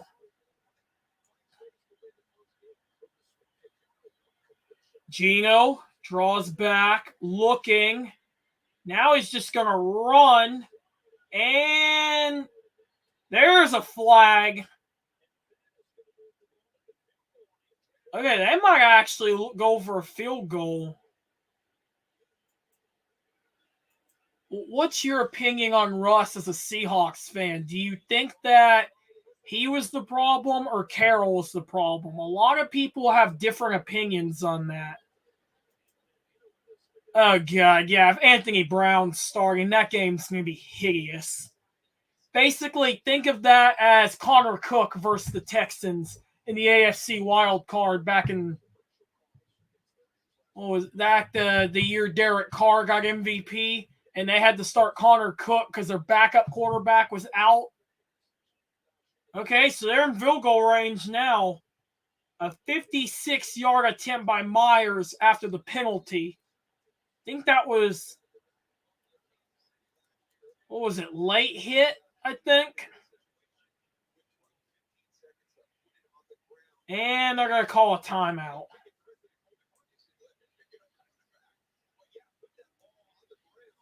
$56-yard attempt. Hold up. Can he even hit one from that range?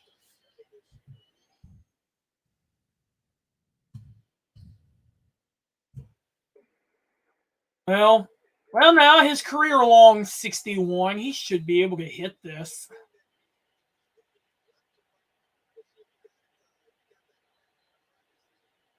So here we go. Myers to kick. Dixon the hold. Kick is up, and it is good. So the Seahawks take the 1-point lead going into the locker room.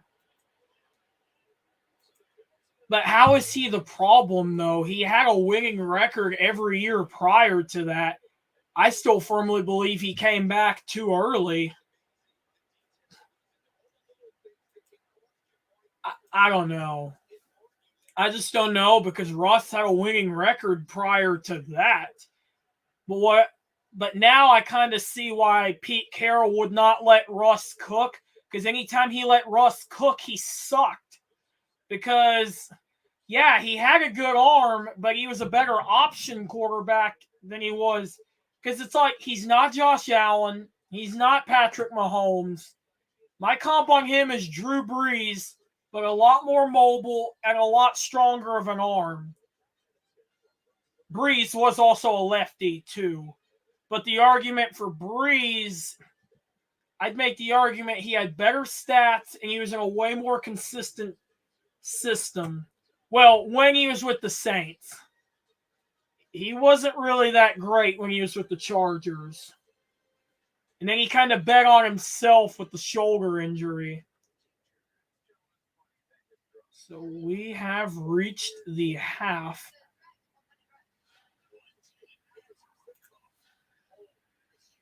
Okay.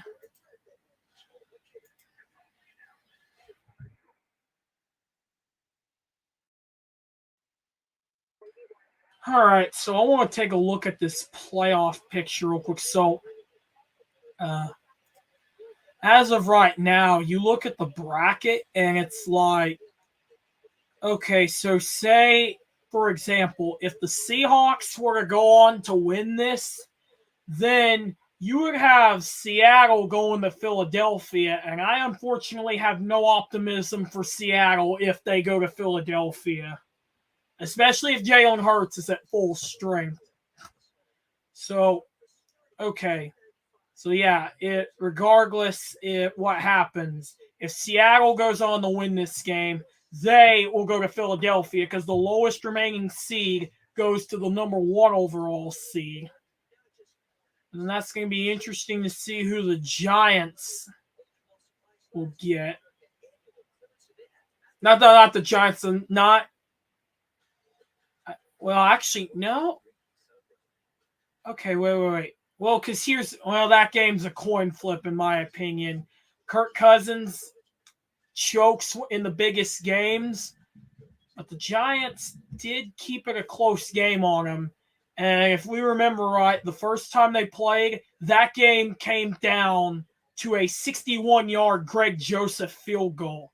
Greg Joseph, of all kickers.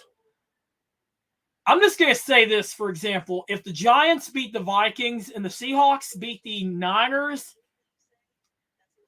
that's going to be a really interesting scenario because no matter what, Seattle's going to Philadelphia. But then what is that? Well, I guess that means Tampa gets another home game, I guess. That's all I can think of. Because Tampa would be the highest remaining seed outside of Philadelphia. Yeah, if I remember right.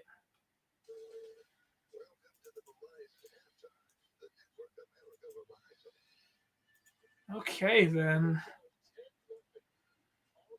And then, like I said, we look at the AFC picture, so it's going to be interesting to see who the lowest remaining seed is.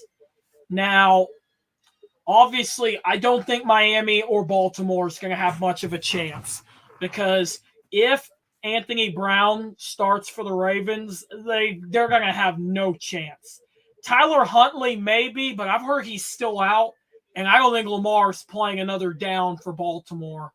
I firmly believe the last game he played, that was the last Ravens fans were going to see of him because I think he's going to walk.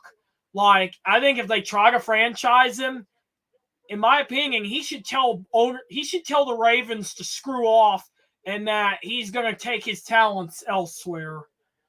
The Ravens are in a lose-lose situation either way with Lamar. So say, for example, if both Baltimore and Miami lose, which I think that's going to be the case, regardless, the winner of Chargers-Jaguars is going to Kansas City. And it could be a ball game either way because Chargers only lost. Actually, Chargers, I think, took the Chiefs down to the wire, and then Jacksonville only lost by 10, if I remember right. Yeah. I have to go back and look. I don't know, Jarius. Any given Sunday. Like I said, only reason the Vikings won last time was because it came down to a walk-off field goal. Problem with Kirk Cousins, he's not dependable in big games. Because, like, the guy chokes on Monday Night Football, and he's got, like, what, one playoff win? And I still don't know how they won that game because I still firmly believe Kyle Rudolph pushed off in that game.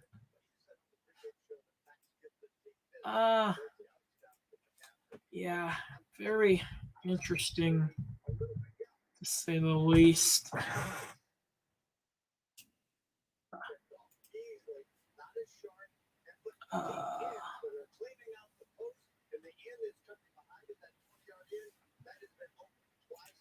All right.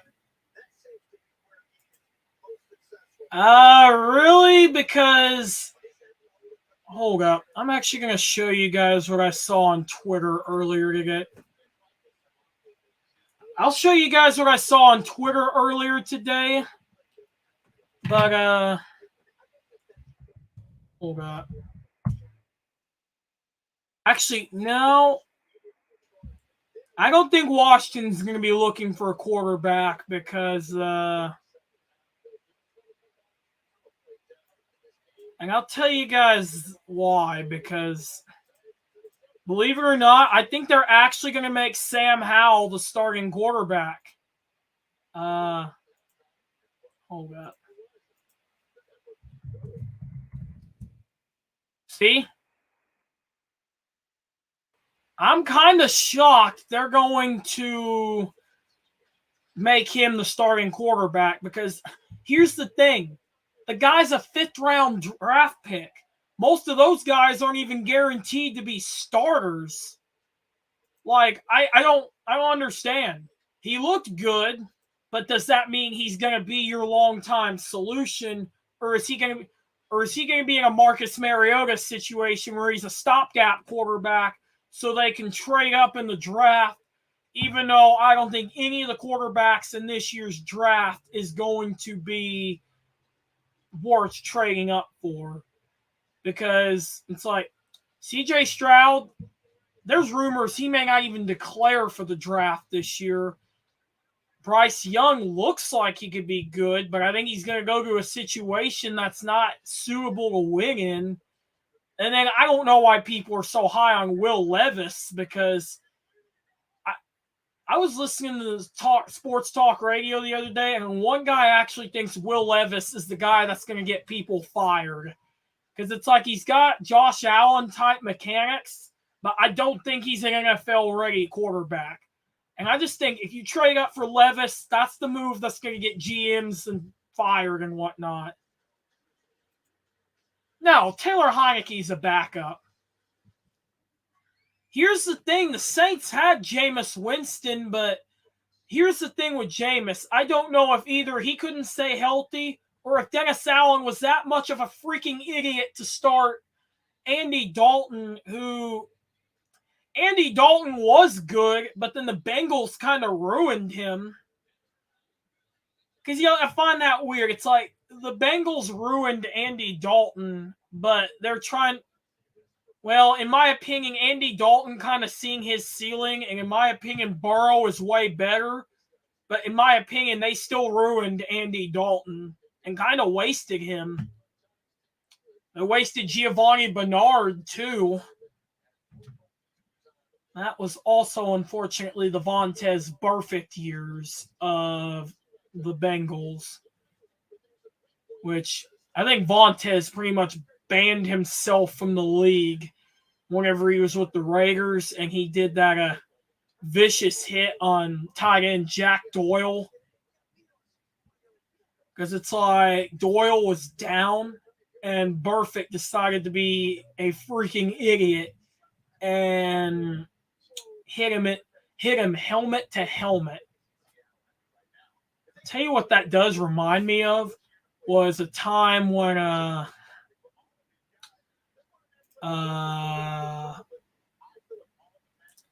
covered a high school game this year, and a player on the return team called for a fair catch. He was on his knee, and a player on the other team drilled him helmet to helmet, and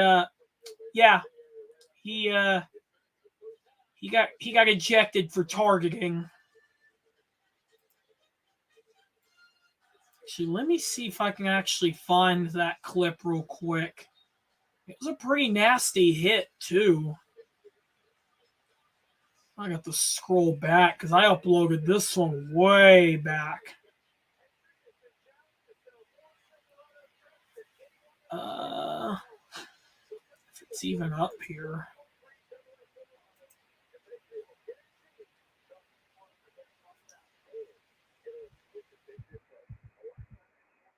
I think this is it right there. No. Find it. I don't know where it's at.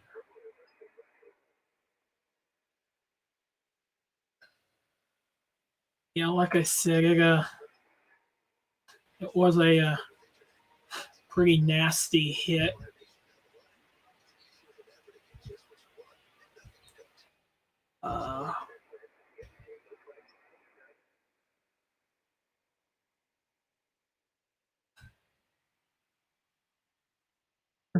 I cannot find it.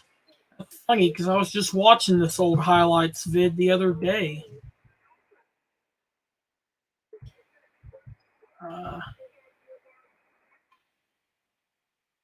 Interesting.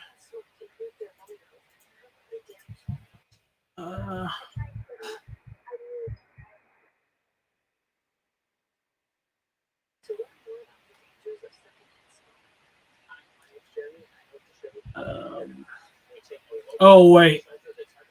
Maybe it was like around the 10-minute mark, I think.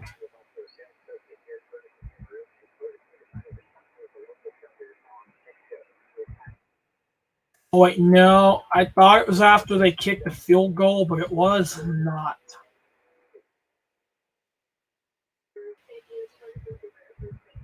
Yeah, it's kind of way past here.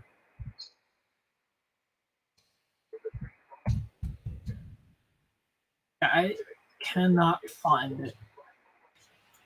Darius, I don't know. I don't give a damn about the NBA right now. That'd be a question for me after the All-Star break and the Super Bowl, but I am not focused on that league right now. Said it once, and I'm not going to repeat myself again. Before the All-Star break, I just don't really watch much of it before the All-Star break. Down the stretch, it gets exciting, but after that, not really that much.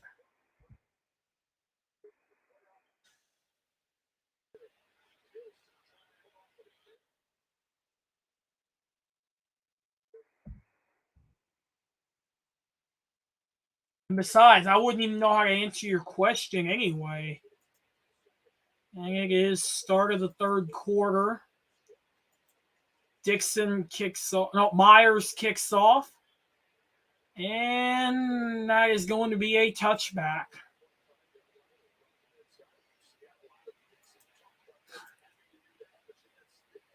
All right.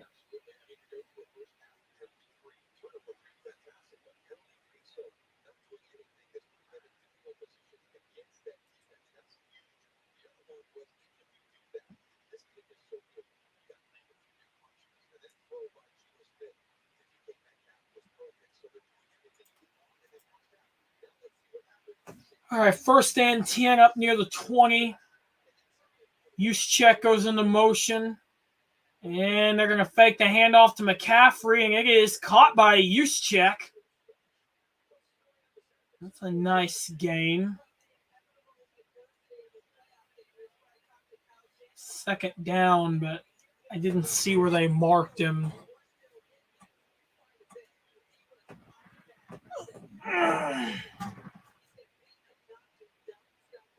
Okay, it's a gain of 6, 2nd and 4. All right, so it looks like they're going to go with the similar look. Kittle changes direction.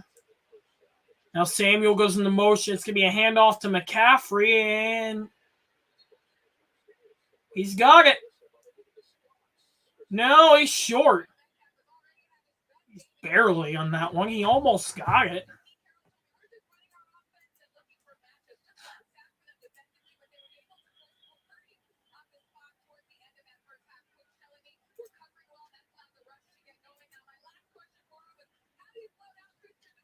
Third and 1. Yeah, it's probably going to be a run up the middle. I would. Go with that. There goes the double wing look. Ayuk goes into motion. That's actually going to be a quarterback sneak. And that is a first down for the Seahawks of Niners. A so-called irrelevant player who thrusts his brass balls into death-defying situations. Big Cock Brock. A legend without compare. Yeah, like I said, I think I'm going to have to use that clip a little more now. All right, first and 10 after the quarterback sneak. It's going to be a handoff to McCaffrey, and he has nowhere to go. No gain. He was lucky just to get back to the line of scrimmage, where it will be second down upcoming for the Niners.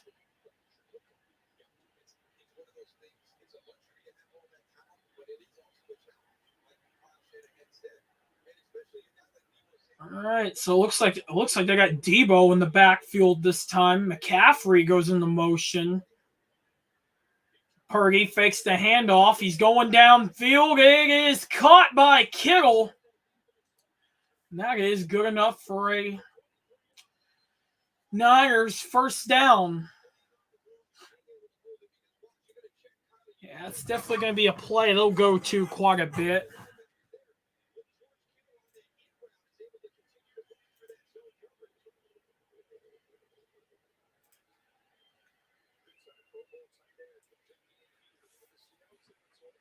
Kind of surprised they've only went to him a couple times today. They're going to go with that stacked set again. Mitchell in the backfield. Juszczyk goes in motion. It's going to be a toss to Mitchell. He kind of leans his way forward for a few yards.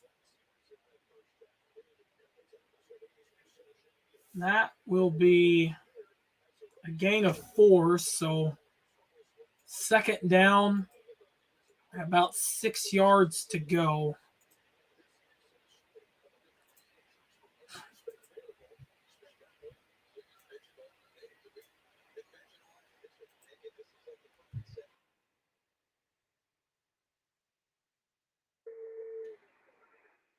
And 2nd and 6, and that's going to be a handoff to Mitchell again, and this time he's sacked behind the line.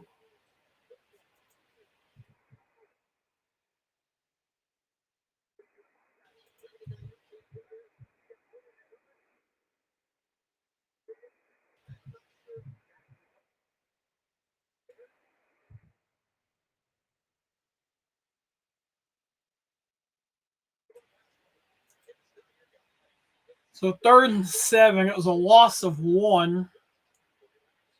Empty set now. McCaffrey goes out wide.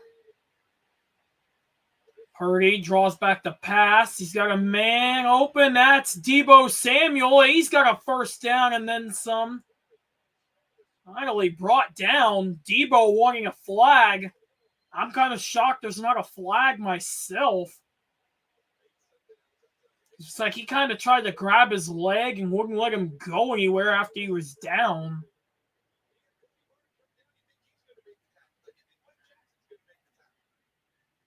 Oh, yeah, I see why he's upset.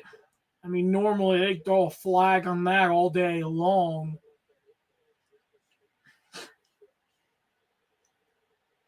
Oh, yeah, Niners fans aren't happy about that one. Oh, we got a little fight going on here. And I bet you that had something to do with it, too. No flags. Yep, that's what started it.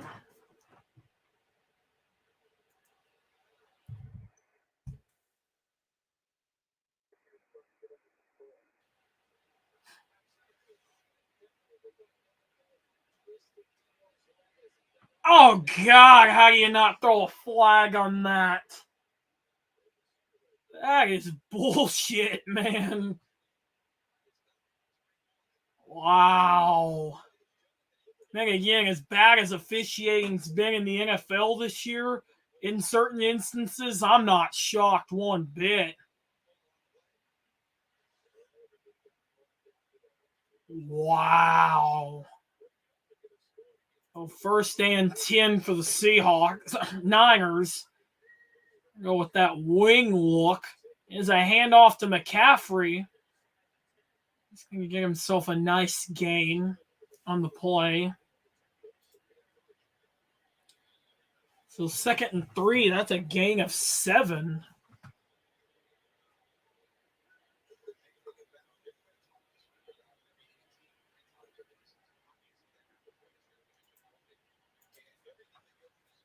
Oh, wow.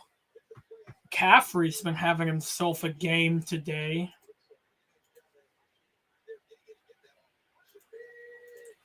So 2nd and 3, and it's going to be another handoff to McCaffrey, and he trips up. And he's a yard short.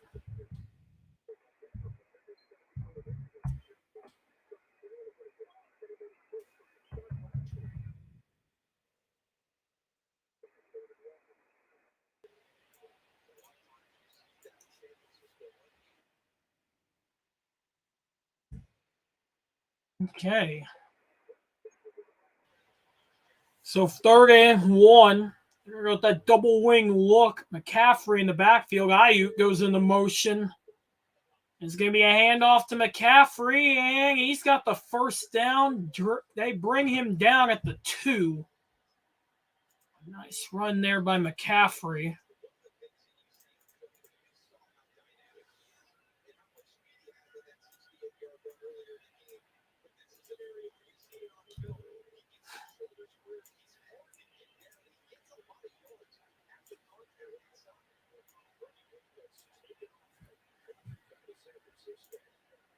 Yeah, that's what they needed. So 1st and goal, they're going to go with that same formation.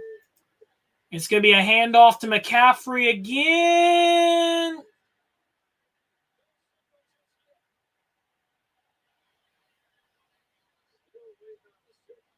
He's going to be short, I think. Well, he's short. I think they got him at the 1.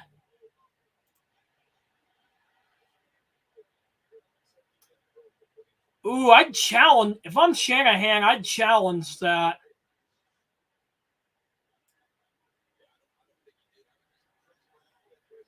And it's going to be a quarterback sneak touchdown. Brock Purdy in for the touchdown. A so-called irrelevant player who thrusts his brass balls into death-defying situations.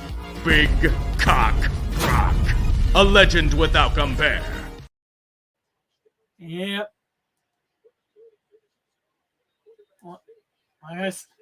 Like I said, you somehow figured it was going to be a QB sneak.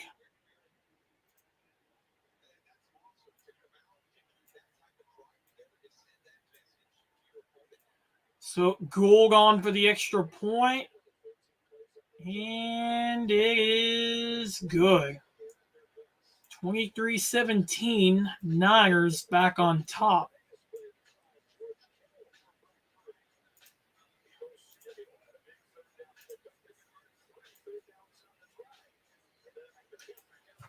Not a bad drive for the Niners.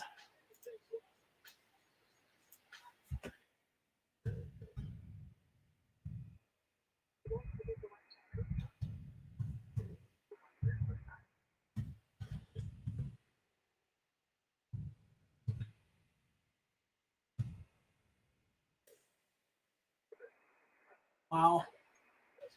Again, like I said, not a bad drive for them at all.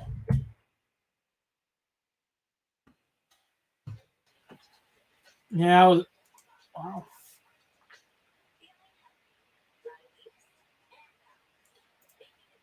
All right.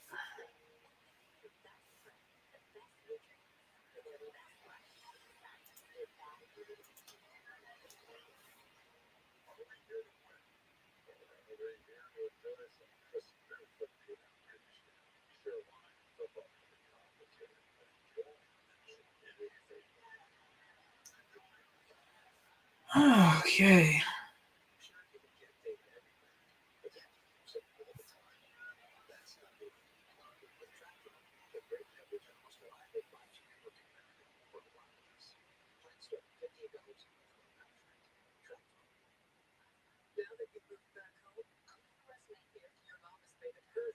All right.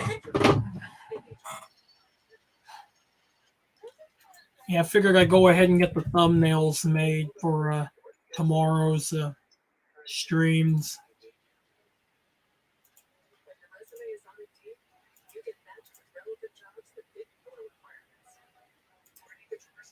Yeah, like I said, I am for sure going to do Dolphins, Bills, and Vikings, Giants.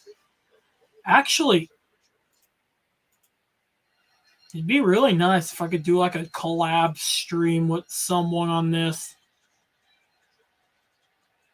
I mean, Minnesota Vikings man would be an option, but I don't know if he's ever done one like that before. Never know, I guess.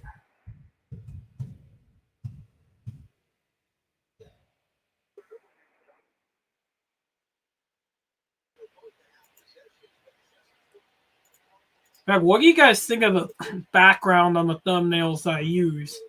Gold kicks it off, touchback for the Dolphins.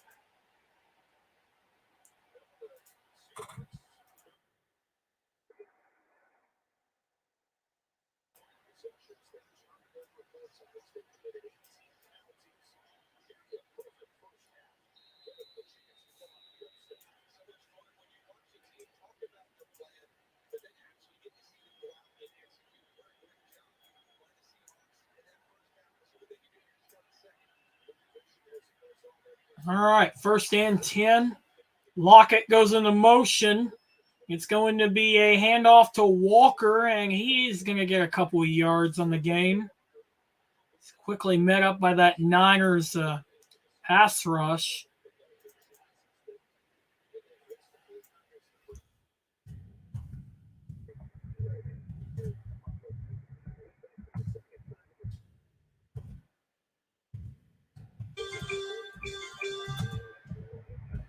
All right.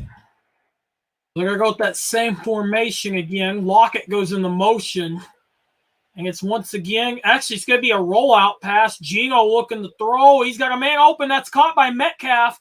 And he's got a 1st down and many more on that play.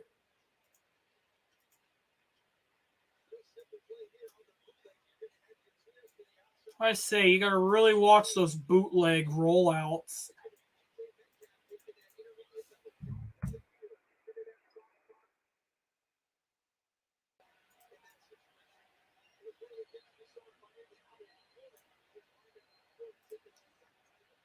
So it's going to be another rollout. And this one is caught by Parkinson. He's going to be out of bounds. It was like a gain of 5, 6. Geno's been having a good game. 10 for 11 so far. Not bad.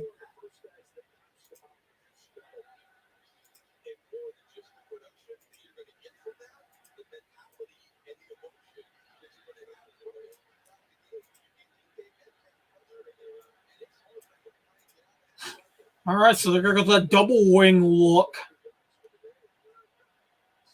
Gino draws back the pass. He's looking. And it's incomplete, intended for Parkinson. That is going to be 3rd down and 5 to go.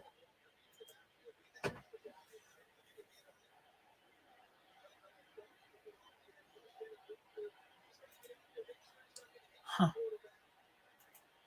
Oh, then.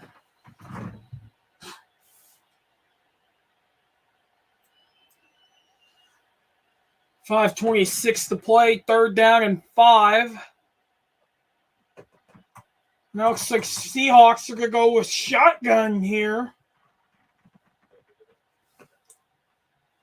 Well, now we're going to get a timeout. Play clock down to 2. And I am going to take a little break real quick. I will be right back.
All right, so 1st and 10 for the Seahawks.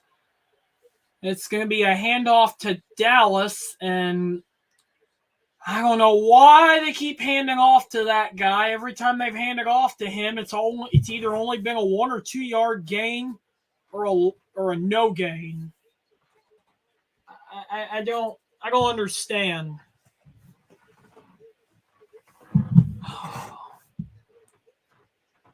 Wow.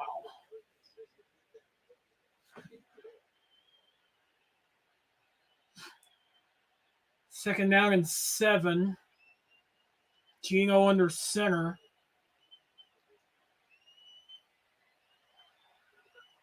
Gino draws back the pass. He's looking. He evades a sack. Now he's rushed out of the pocket and incomplete. They almost had him on that. And this is probably the Niners defensive staff for not getting him down right away. They run out of time in the end, and the offensive coordinator, Dorsey. Again, I'm not wrong. Not wrong on that one.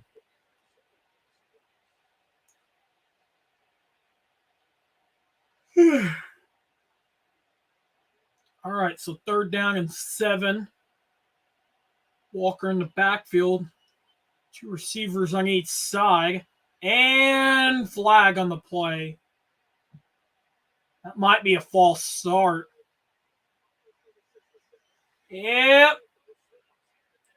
You see what Gino was trying to do? He was trying to get the snap off. Wow. Only 3 combined penalties. Seahawks, actually 4 combined penalties. Now, before that, Seahawks were 1 for 5. Niners were 2 for 20. So 3rd and 12. They're in a deep passing situation here. Gino draws back, and it is, holy crap, that's actually caught. Metcalf bobbled that. He caught it, and he got the 1st down. Wow. I was shocked he was able to maintain control. I was shocked he's able to maintain control. Empty set now for the Seahawks. Gino draws back the pass. He's got a man open, caught by Lockett. And he's going to be just short of the down marker. 2nd and 1, gain of 9.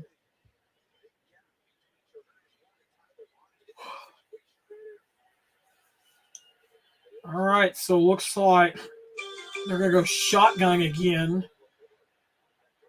Gino hands off to Dallas, and why do they keep handing off to that guy? It's like Kenneth Walker's been more effective than him. Why do they hand off to that guy? Not even sure how many yards he's got.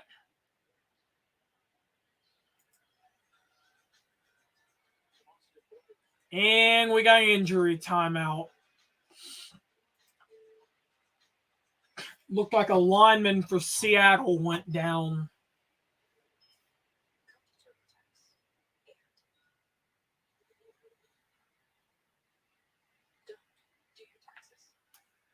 All right. Should be interesting.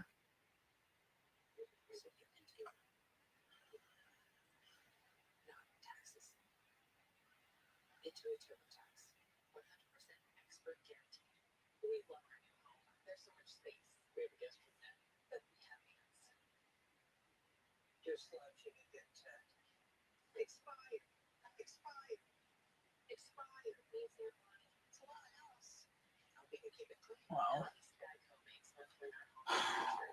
Like I said, I don't think I'm going to do Jaguars Chargers tonight. I got some other things to do tonight. Like I said, I will for sure be doing Bills, Dolphins, and Giants.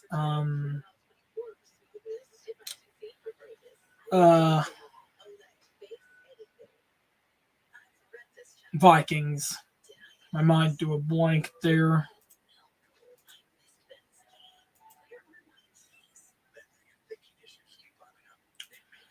I've really been thinking about doing shorts more on this channel, but I'm not sure what I would do them of.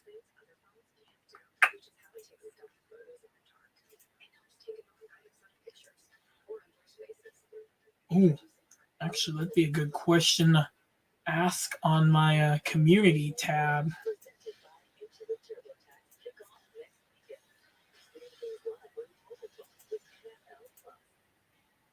Actually been meaning to share my Discord link on there anyway.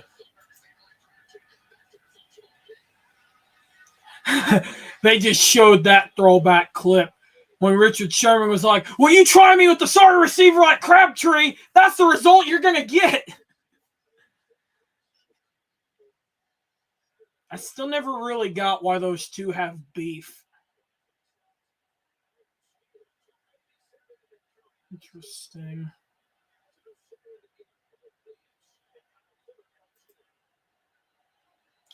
All right, so Gino draws back the pass, and it is caught by Lockett. And that is going to be 3rd down, but hold up, we got a flag.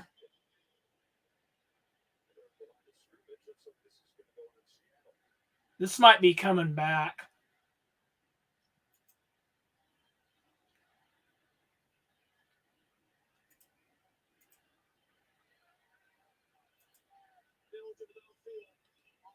Ooh. That's coming back. Ineligible man downfield. Pete Carroll's livid on that one. Ooh, yeah, that's close. That's a close one either way.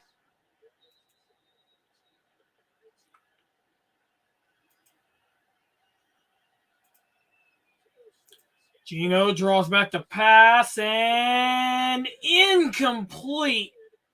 Intended for Metcalf. Wow.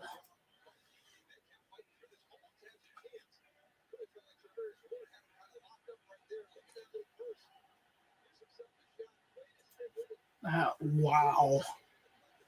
3rd and 14, empty set for the Seahawks. Almost guaranteed this is going to be a pass.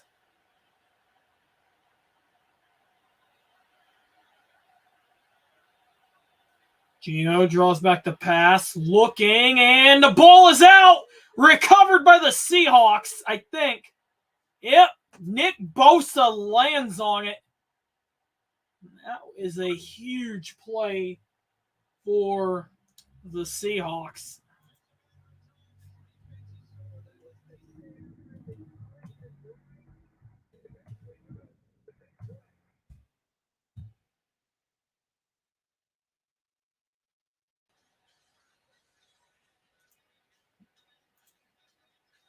Yep, if you are Seattle, that is not what you wanted right now. Wow. That's why I say you cannot bet against the Niners defense. Wow.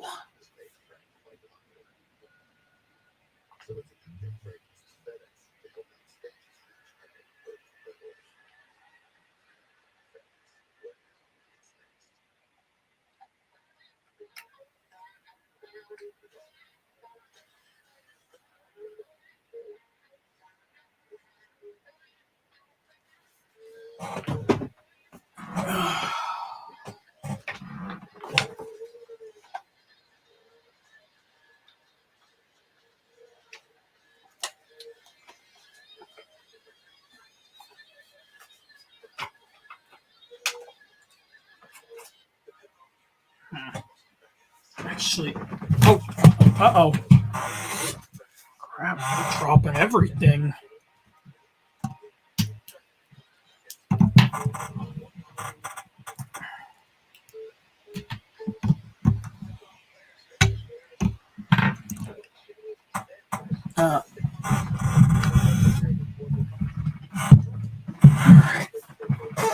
Actually, well, I say I could be streaming again later, but I don't know. Like I said, I am supposed to play with a friend. I know that I don't get to see too often, but I don't know if I'd live stream it.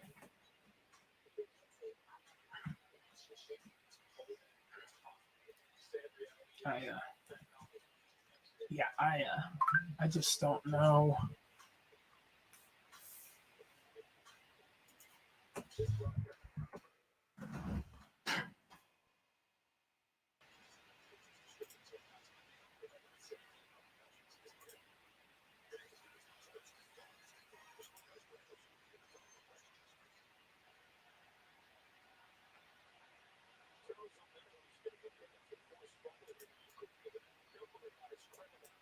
All right, so the Seahawks, Niners are rolling again. So Kittle shifts direction. Double is kind of stacked set. Purdy draws back the pass. He's got a man open. That is Deebo Samuel. And the ball nearly came out, but I think he was ruled down.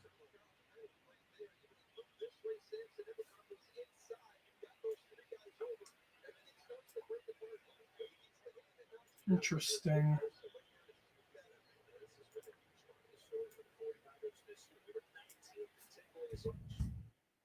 Wow.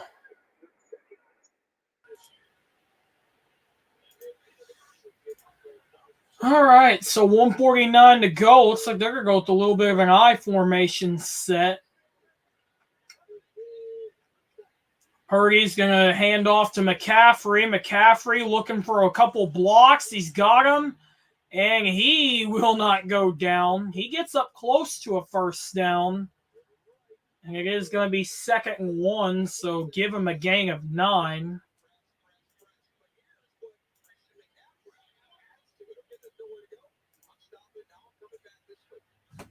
Time was that Dolphins Bills game again?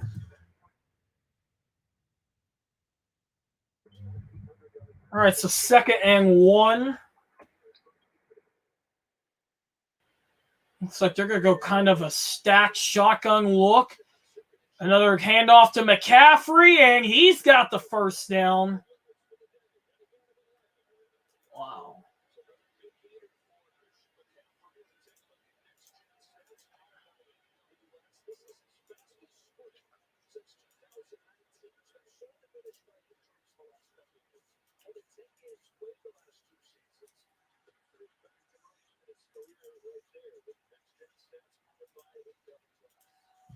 All right. I honestly expect pretty much a Christian McCaffrey takeover in this game, and this might be the last play they run before the end of the quarter. I formation, and it's going to be a pitch to McCaffrey, and he's actually going to be sacked for a loss, and that will take us into the fourth quarter.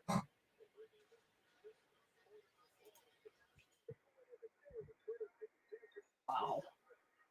Yeah, it's like I expect the Seahawks to mainly, not the Niners to mainly control the clock in this game.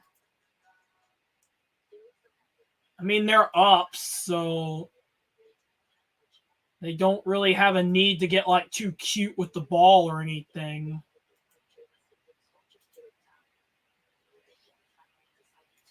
If we're being completely honest.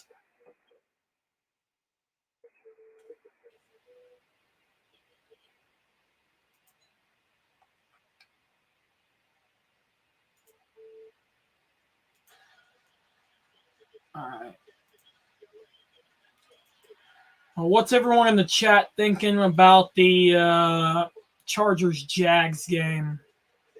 I'll take Jags by a touchdown. Or at least that's what I'm leaning towards right now.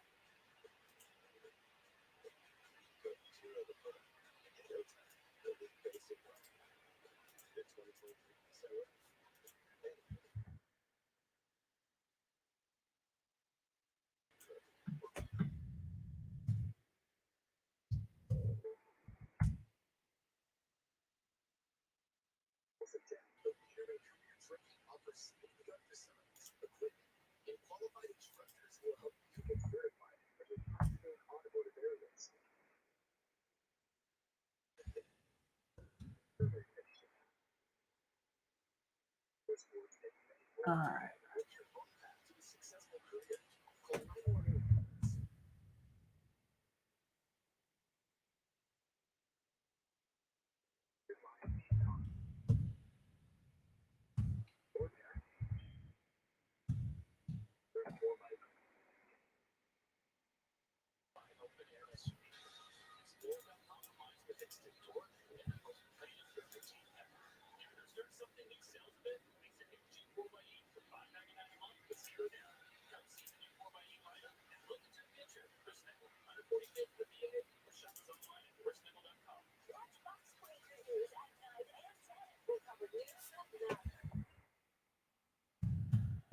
All right, and start of the fourth quarter. Like I said, I think this is mainly going to be the Niners trying to control the clock.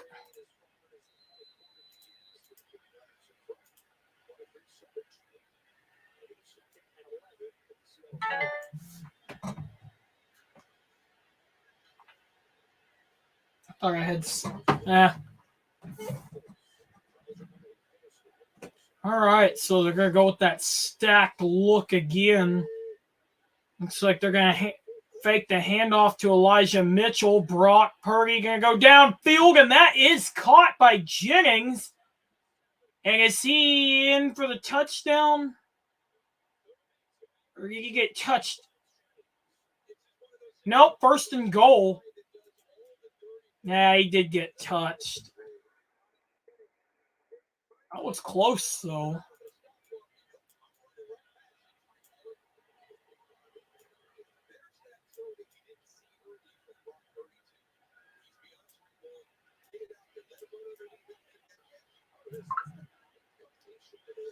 All right, first and goal. Looks like they're going to kind of go with that same look. Kittle goes into motion. Purdy. Wait, what? I don't understand what he was trying to do on that one. That I don't know. It's just like, what was he trying to accomplish?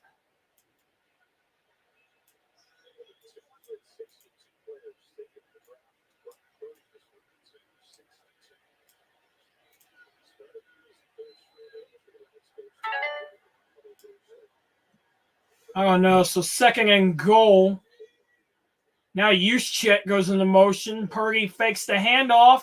He's got to get out of the pocket. He throws it. Caught by Mitchell. Touchdown Niners.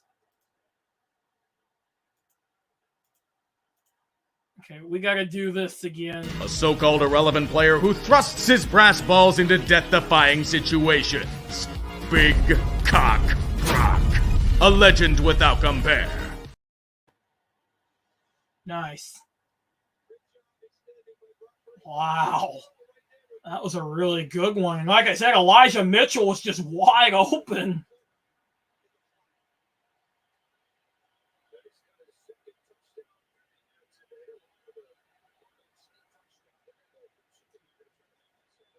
Why would they go for 2, already up by 2 touchdowns? I don't understand that. All right. They're going to go for 2. Purdy's going to fake the handoff, and is it caught? Yes, caught by Kittle. And Purdy strikes again. And this is pretty much the Niners wanting to win. And in his head. We want that motherfucker. That's why we tried to kick it. Kick it that way? I mean, if you really think about it in a way. Well, the Seahawks, on the other hand, they run out of time in the end, and the offensive coordinator, Dorsey. I mean, it all makes sense. It really does.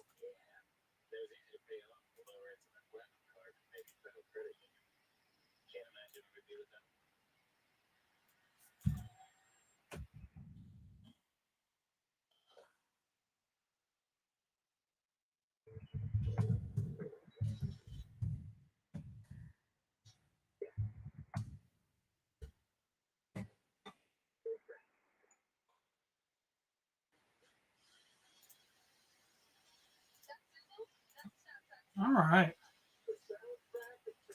Like I said, I really wish I could do Buccaneers, Cowboys, but unfortunately I am going to be out of town that day. I should be back in time for the divisional rounds next week, but we'll have to see.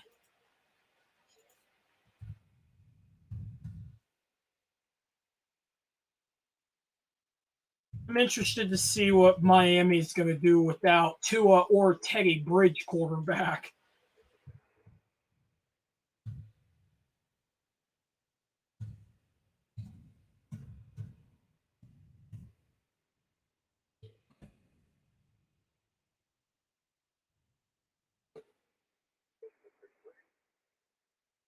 Okay, yeah, I had to check what time kickoff was, and yeah, I believe Dolphins Bills is a noon kickoff Central Time.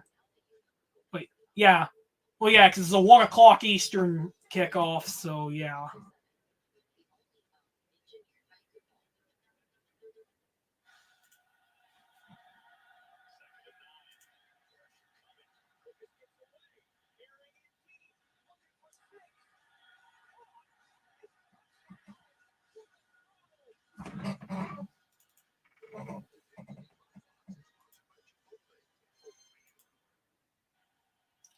All right, so 2-touchdown game.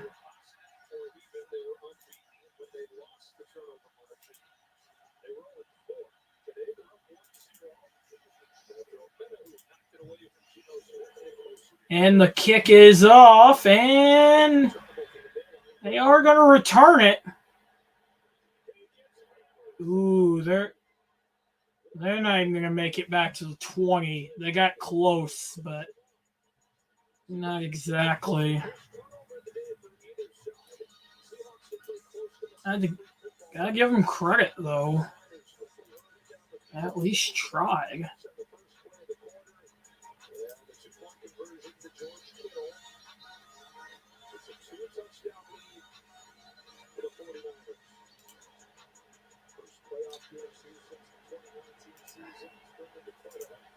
All right, so first down, I formation now. Geno draws back the pass. He's got a man open. That is caught by Metcalf. Good enough for a Seahawk first down.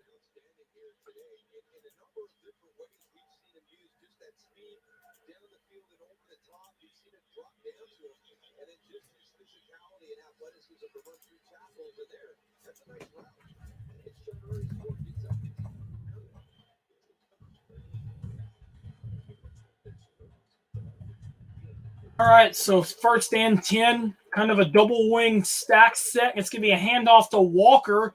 He breaks a couple tackles, and does he got it? Flag is down, though.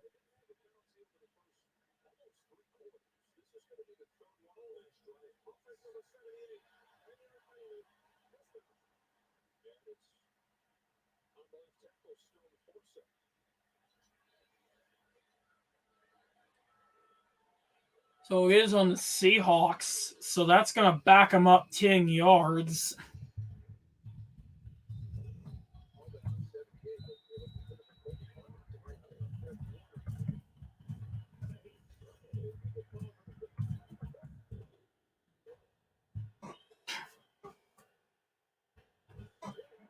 All right, so first and 20 after the holding penalty and another flag. The Seahawks are shooting themselves in the foot now.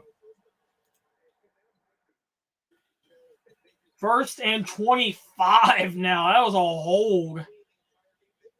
Yeah, they are shooting themselves in the foot right now. Wow. Yeah, I don't know what to say about that one.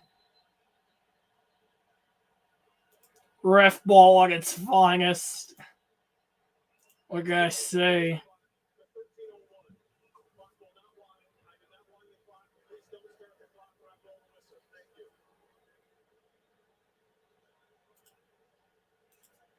Wow. This has been interesting to say the least.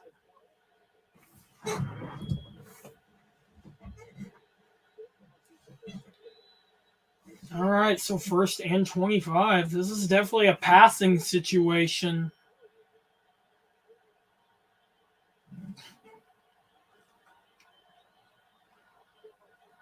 Geno draws back the pass. He's going to go deep downfield. Incomplete. Man, if Metcalf catches that, that is a first down. He's kicking himself for that one. Damn.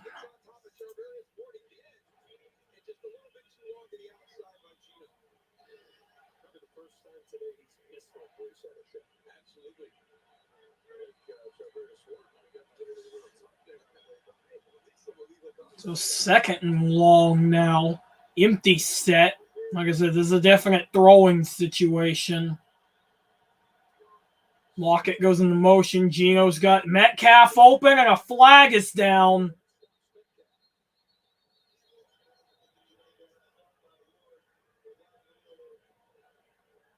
See who this is on. Ooh. They're looking at an eligible man downfield. I think that's what they're going to get him for.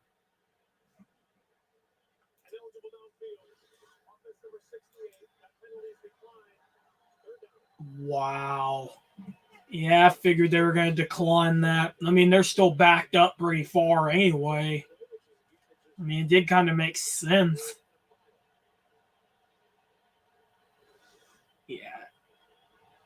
Yeah, that dude was downfield by a mile. All right, empty set. Third down and long. That was a gain of 3.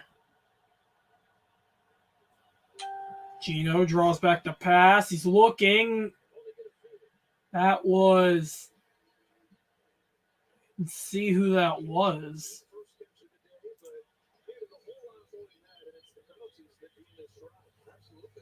So that's going to bring up 4th down, and I think they got to go for it. It was Johnson on the catch. Yeah, you're going to have to go for it here. Wow. They're punting. I mean, if you're Pete Carroll, you got to be better than that. You have to go for it. Dixon back to punt. McLeod back deep. It looks like McLeod is going to return it.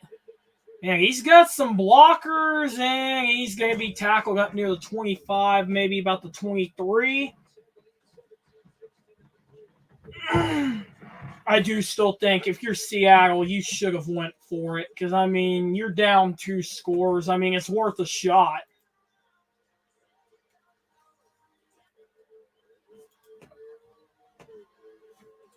Wow. I don't know. I question Pete Carroll's coaching sometimes.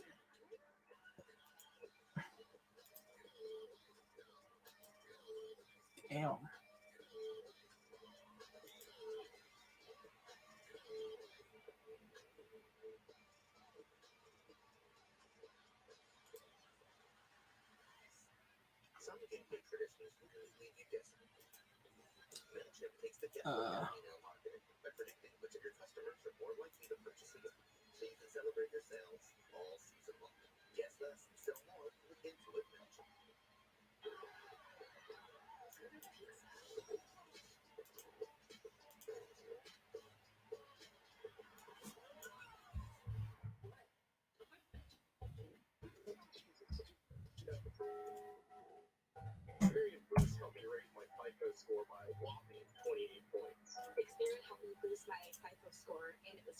Experian Boost has helped millions of people. How can it help you boost your FICO score instantly? Free. Download the Experian app now.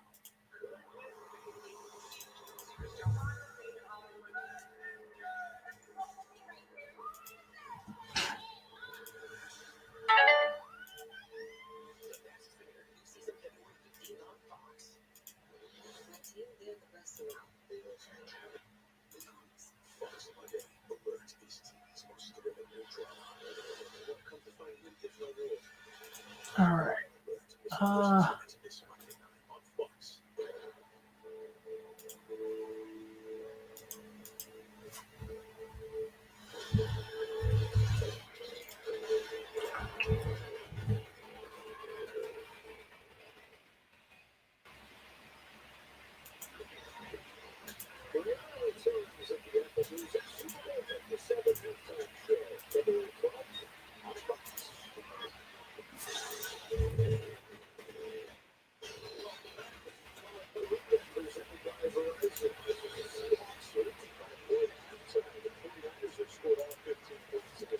All right, there we go. I just had to get tomorrow's streams up and labeled. So that's going to be a quick throw to Debo, and a couple yards on that. I'm going to turn off that light.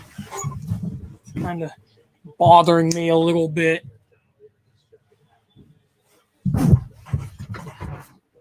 Well, whatever. I can make it work without it.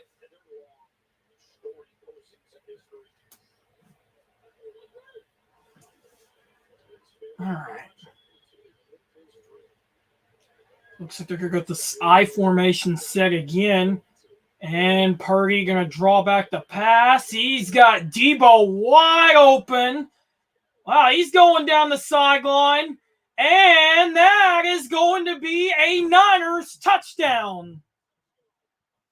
Wow. Yeah, they had him so wide open on that one.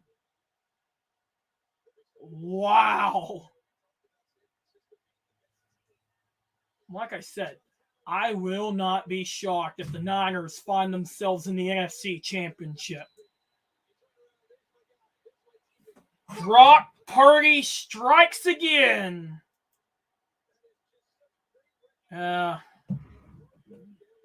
A so-called irrelevant player who thrusts his brass balls into death-defying situations. Big Cock Brock. A legend without compare. Extra point by Gold is good.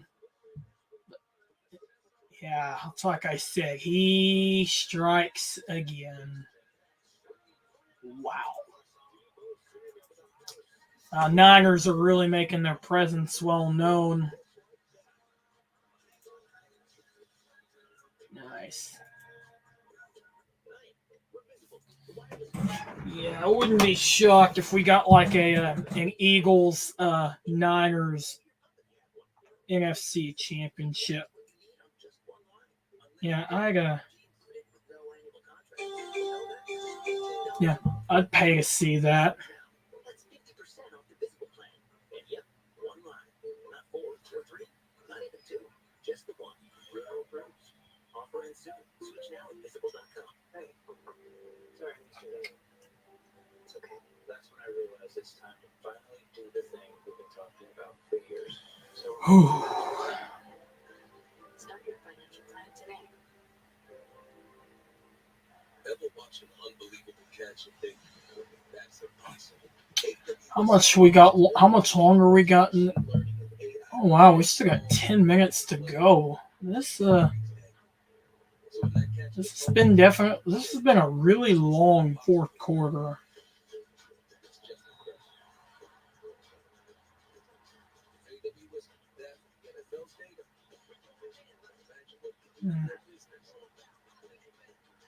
Special verses is the hit of the season. And Fox Wednesday with the celebrities to the test. Who needs trust? Pick the number now. There's no place for resentment. Don't let me down. I do think that one good show is a must watch. Go! Right. Special Forces World's Toughest Test only Wednesday on Fox. West Virginia.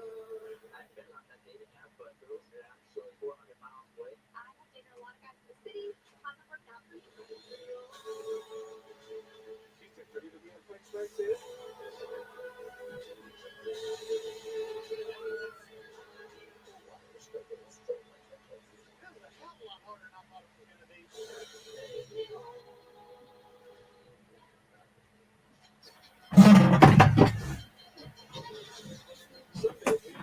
Man, but yeah, like I said, this fourth quarter's went on longer than I thought it would.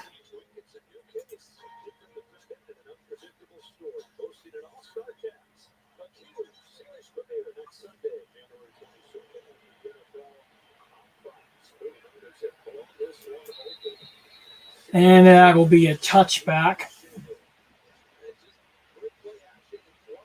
He was so wide open.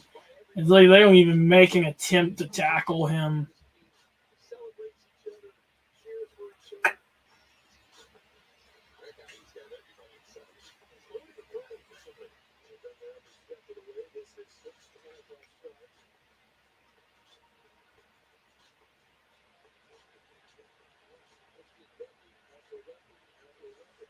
Gino looking to go downfield, and that is picked. Wow. That might be the nail in the coffin. You're down 3-4 scores. Yeah, that's got to be the nail in the coffin. Yep. Yeah, this game's like... I mean, I know we still got like 10 minutes to go, but still... That hurts if you are the Seahawks. Wow. Yeah, that was not a good read.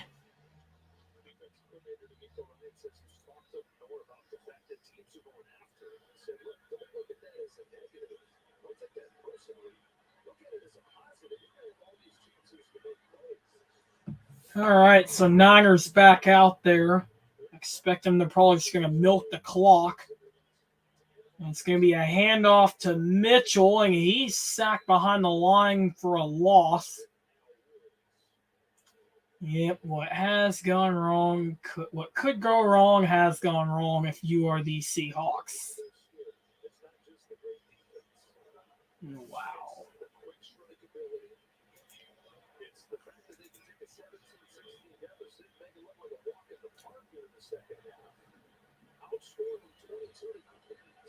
Wow. Yeah, they've shut out the Seahawks so far in the fourth quarter.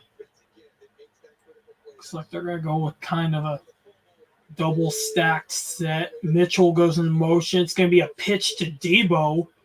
And Debo, a few yards on the gain. Gain of 5. So that'll bring up third down.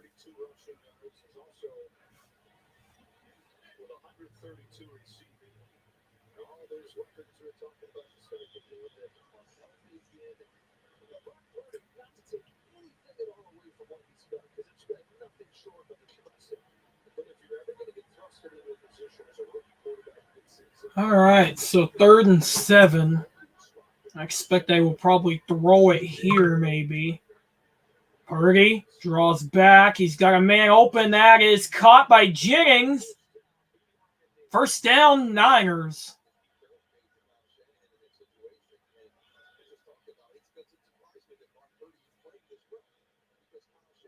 Well,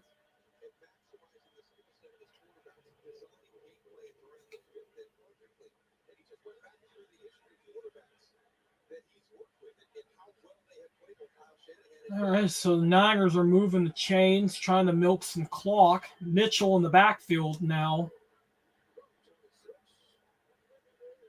Jennings shifts to the left. Purdy got a handoff to Mitchell, and he's dropped behind the line of scrimmage. He didn't even have a chance to get that one off. Wow.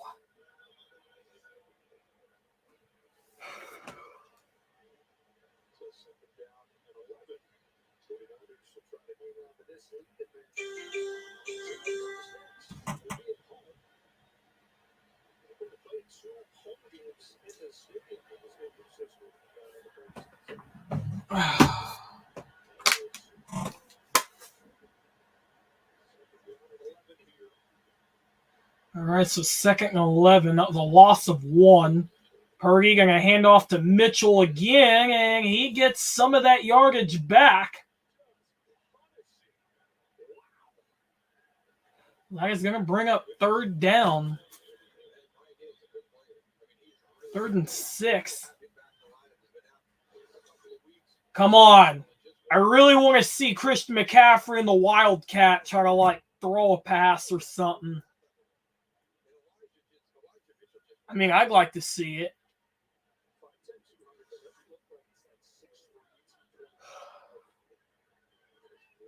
Third and 6. They might throw it again here. Purdy going to hand off to McCaffrey. He's got the first down and then some. Finally brought down.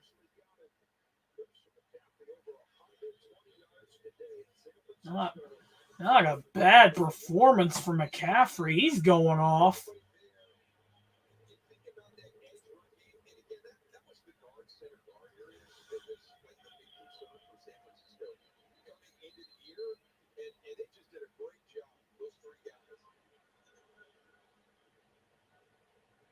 And we got an injured player down.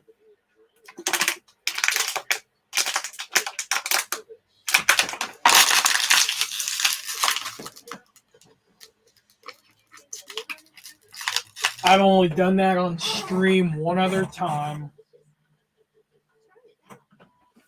Wow. I actually didn't see who that was that went down.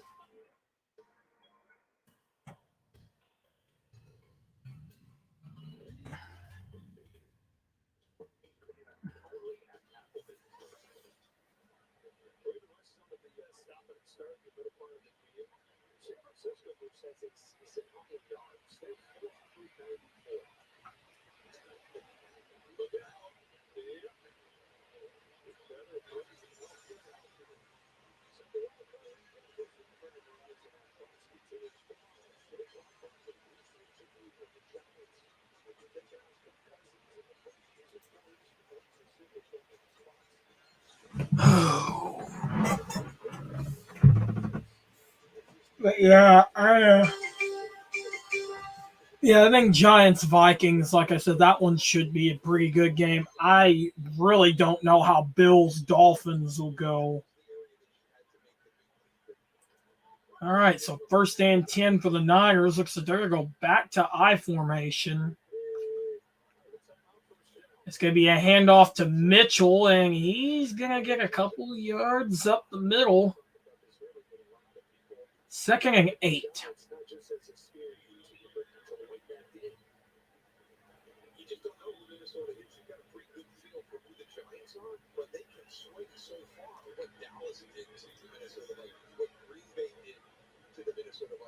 They've got that unique style where they're winning close games, which is unbelievable for a first-year head coach Kevin O'Connell to have that mentality with that team. But which Minnesota Vikings team are we going to see tomorrow? They made a good point. Which Vikings team will we see? I formation again for the Niners. And it's going to be a toss to Mitchell. And this time he's going to get sacked behind the line.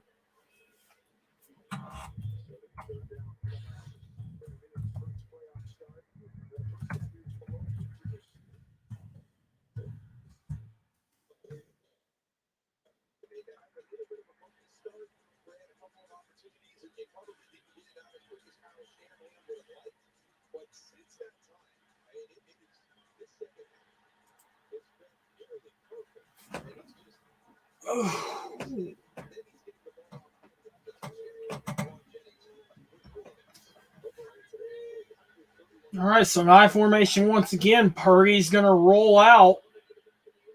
Now he's having to run. Now he's running. Now he's looking. Now he's going to throw, and that is incomplete. Brandon Ayuk wishing he had that one back. 4th and 10, so I imagine they are going to go kick the field, take the points, and Seattle's going to get the ball back. Wow.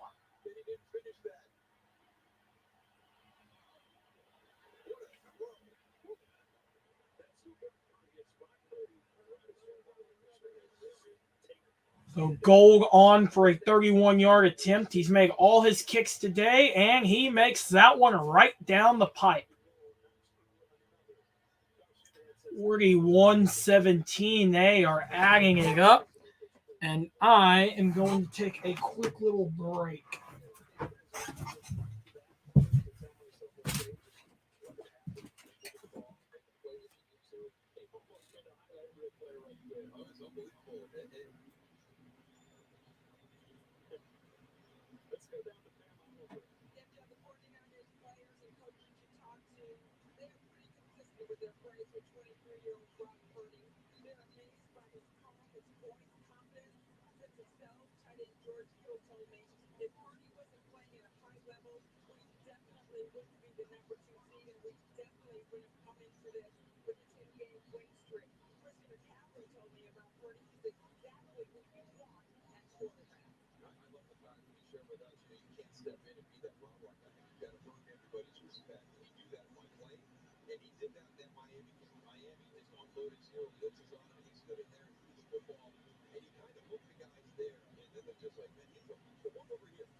All right.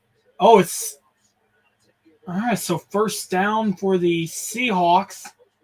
Gino draws back the pass. He's got Walker. He just dumps it off to him. Flag is down.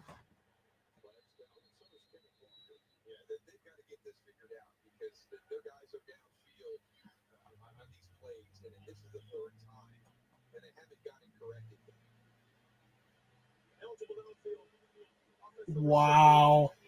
Third time today.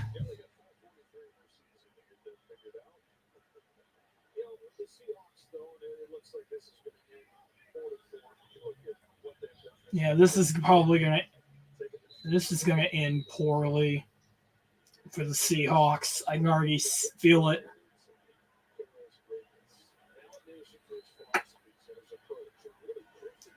Gino draws back the pass. He's got Lockett, and it is caught.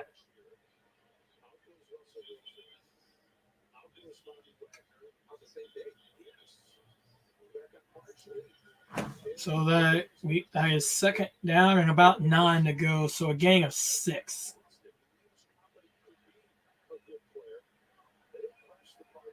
So empty set now for the Niners.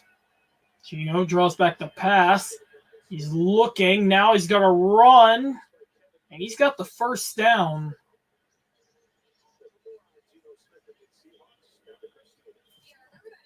Wow.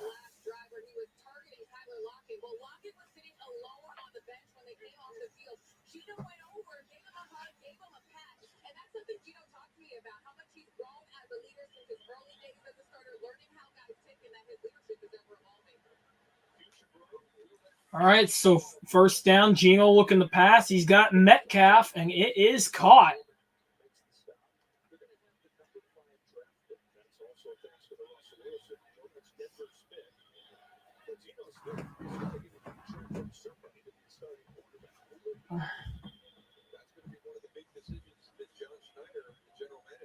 So that's a gain of 4, so second and 6.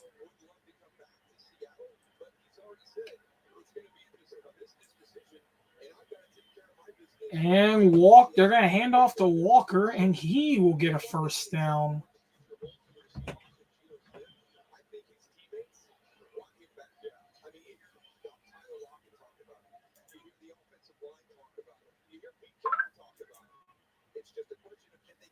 Okay, so another empty set now. They're moving the chains. Gino draws back. He's looking. He's got Parkinson. And he's got close to a first down, but they're moving the chains nonetheless.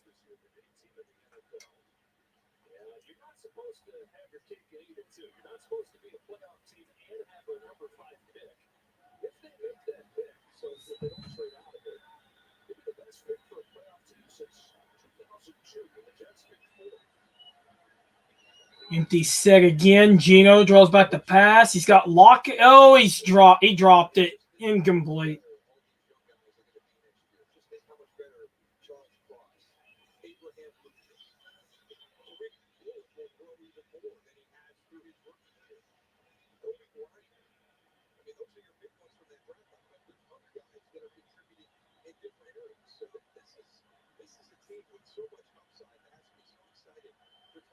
Empty set once again. 3rd and 4. Gino looking to throw.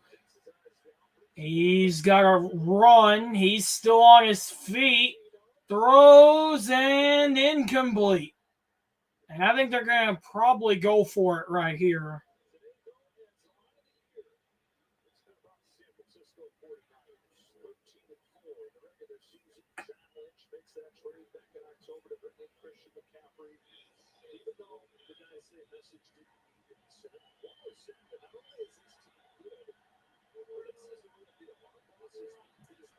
They're going to go for it right here. 4th down and 4.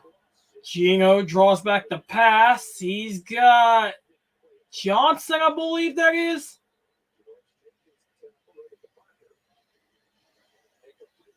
He's going to be close. And they're going to give it to him. First down, Seahawks.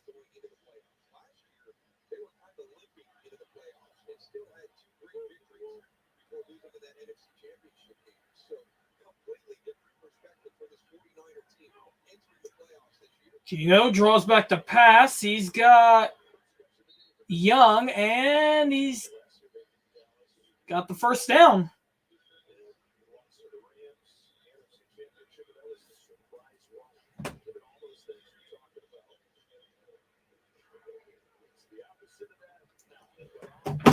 About 3:05 to go, and this is all but lost for the Seahawks. Gino draws back to pass, looking. He's going deep. He's got Johnson. And he's going to have another first down.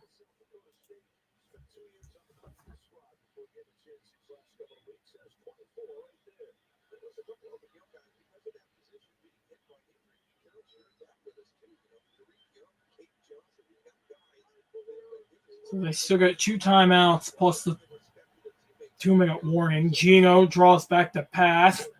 Got a man open. That is incomplete, intended for Noah Fant.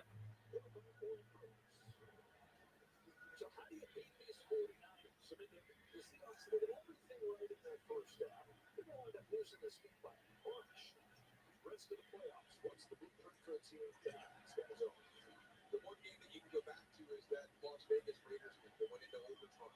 And the Las Vegas Raiders did a really nice job of taking advantage of how they play defense with that upfield, getting the screens up quickly. Even at the home game, Josh Jacobs. The reason they could do that. So second and goal. Gino draws back the pass, looking, and it is caught by Lockett. And that'll be third down.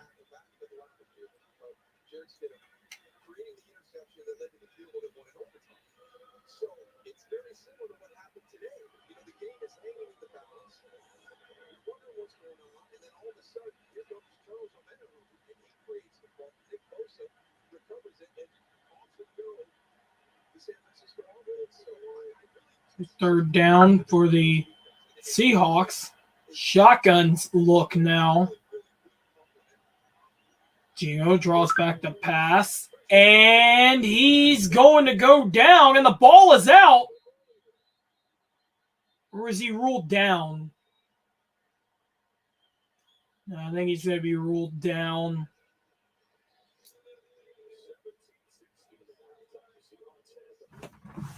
Wow. And that's going to take us down to the 2-minute warning. That's just crazy. Seahawks led 17-16 in the half. And then they've been shut out ever since. Wow. What a game.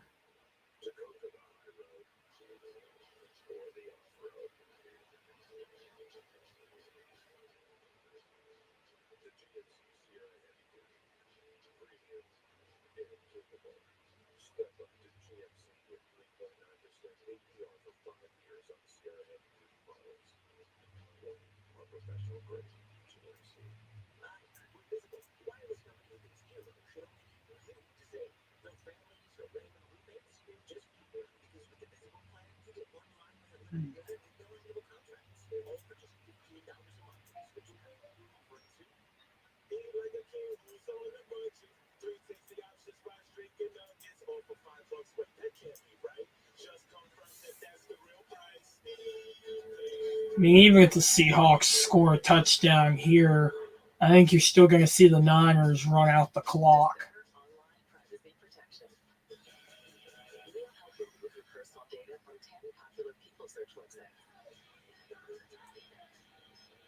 Because the thing about your personal information is that it should stay private. Online privacy protection. Free from Discover.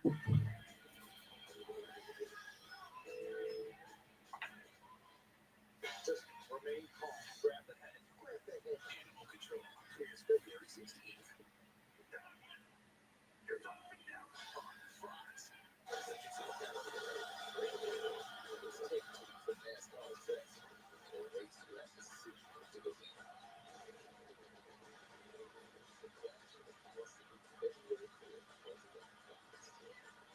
The NFL's best assembled in Las Vegas. It's the AFC versus the NFC in flag football.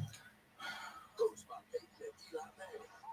The football games presented by I doubt I'm going to watch the Pro Bowl this year. I mean, who wants to watch flag football?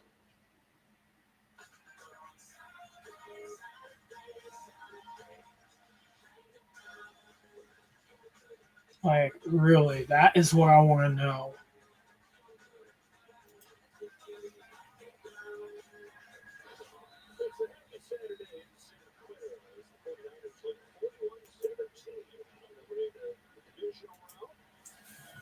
All right, 4th and goal.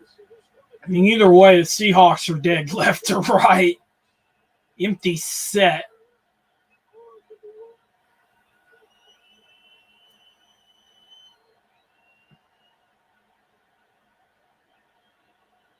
Gino draws back the pass. Looking and incomplete. Flags are down. They're going to get a fresh set of downs on that one. Yeah, that was pass interference all day.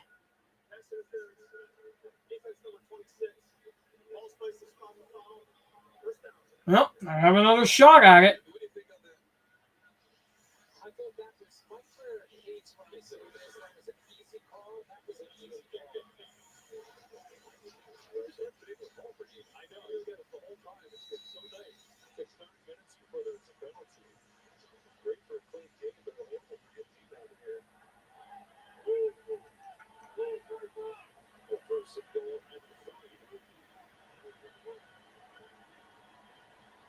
Gino draws back the pass. He's got a man open, incomplete. Intended for Parkinson.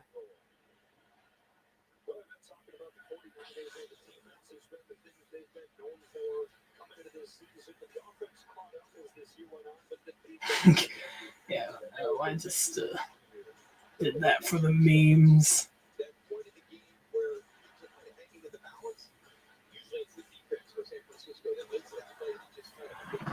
Second and goal. Gino draws back the pass. Touchdown.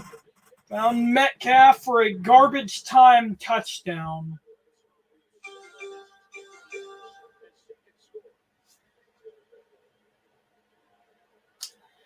And this is why I say the 7th seed is bullshit. I know Urinating Tree and a bunch of others agree too that the 7th seed is bullshit.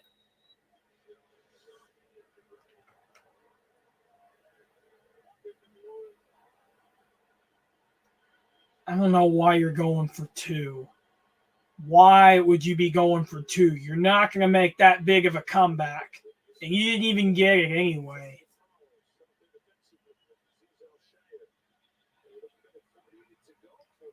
Yeah, even if you get that onside kick, there's no way you're going to mount a comeback like that.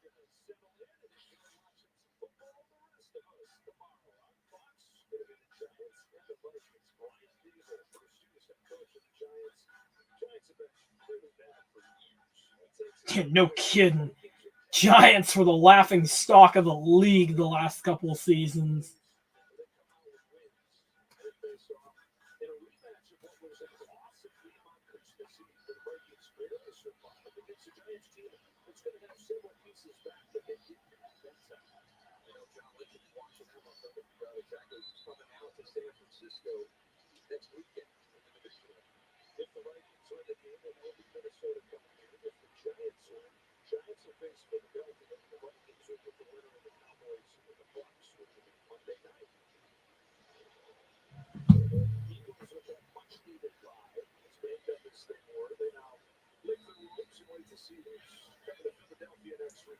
All right, so Myers on the kickoff. And they are going to go for the onside kick. And McCaffrey lands on it, and that's going to do it.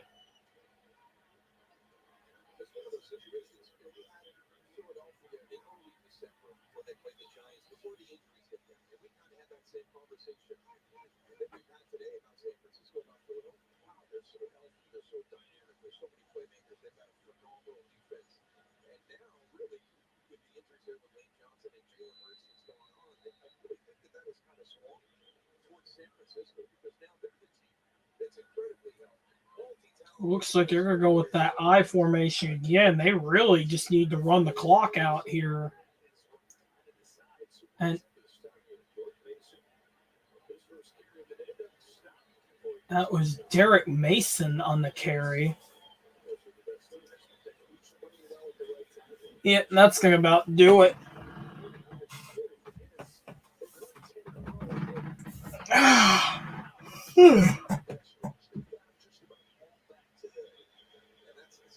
Second down and 2. this running game, what they need to make them line up and they can get downhill and get physical with anybody out there. I mean, Deebo Samuel is a guy in space with a football in his hand. It's so hard to get down. You saw the dynamic and explosive nature of it. All right. So it's going to be another handoff to Mason, and he's got it. And that's probably going to be all she wrote.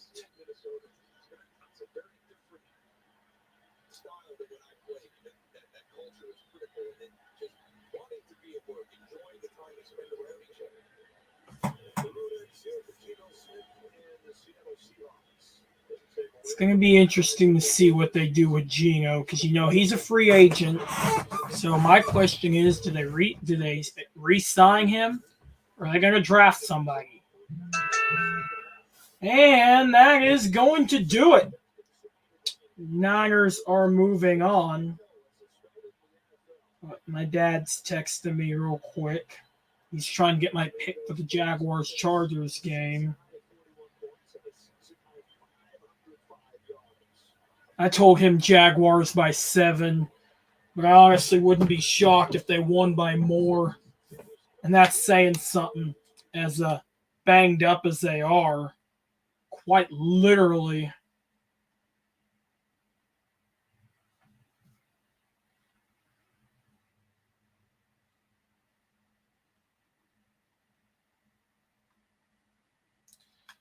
All right, well, that's going to do it for this stream. Like I said, I will for sure be doing Dolphins, Bills, and Vikings, Giants tomorrow. So, like I said, I don't think I'm going to do Chargers, Jaguars. I might, but I don't know. I'll probably watch it for sure, but I don't think I'm going to tune in. I don't think I'm going to stream it. But yeah, that's about it. I'll catch you guys in the next one.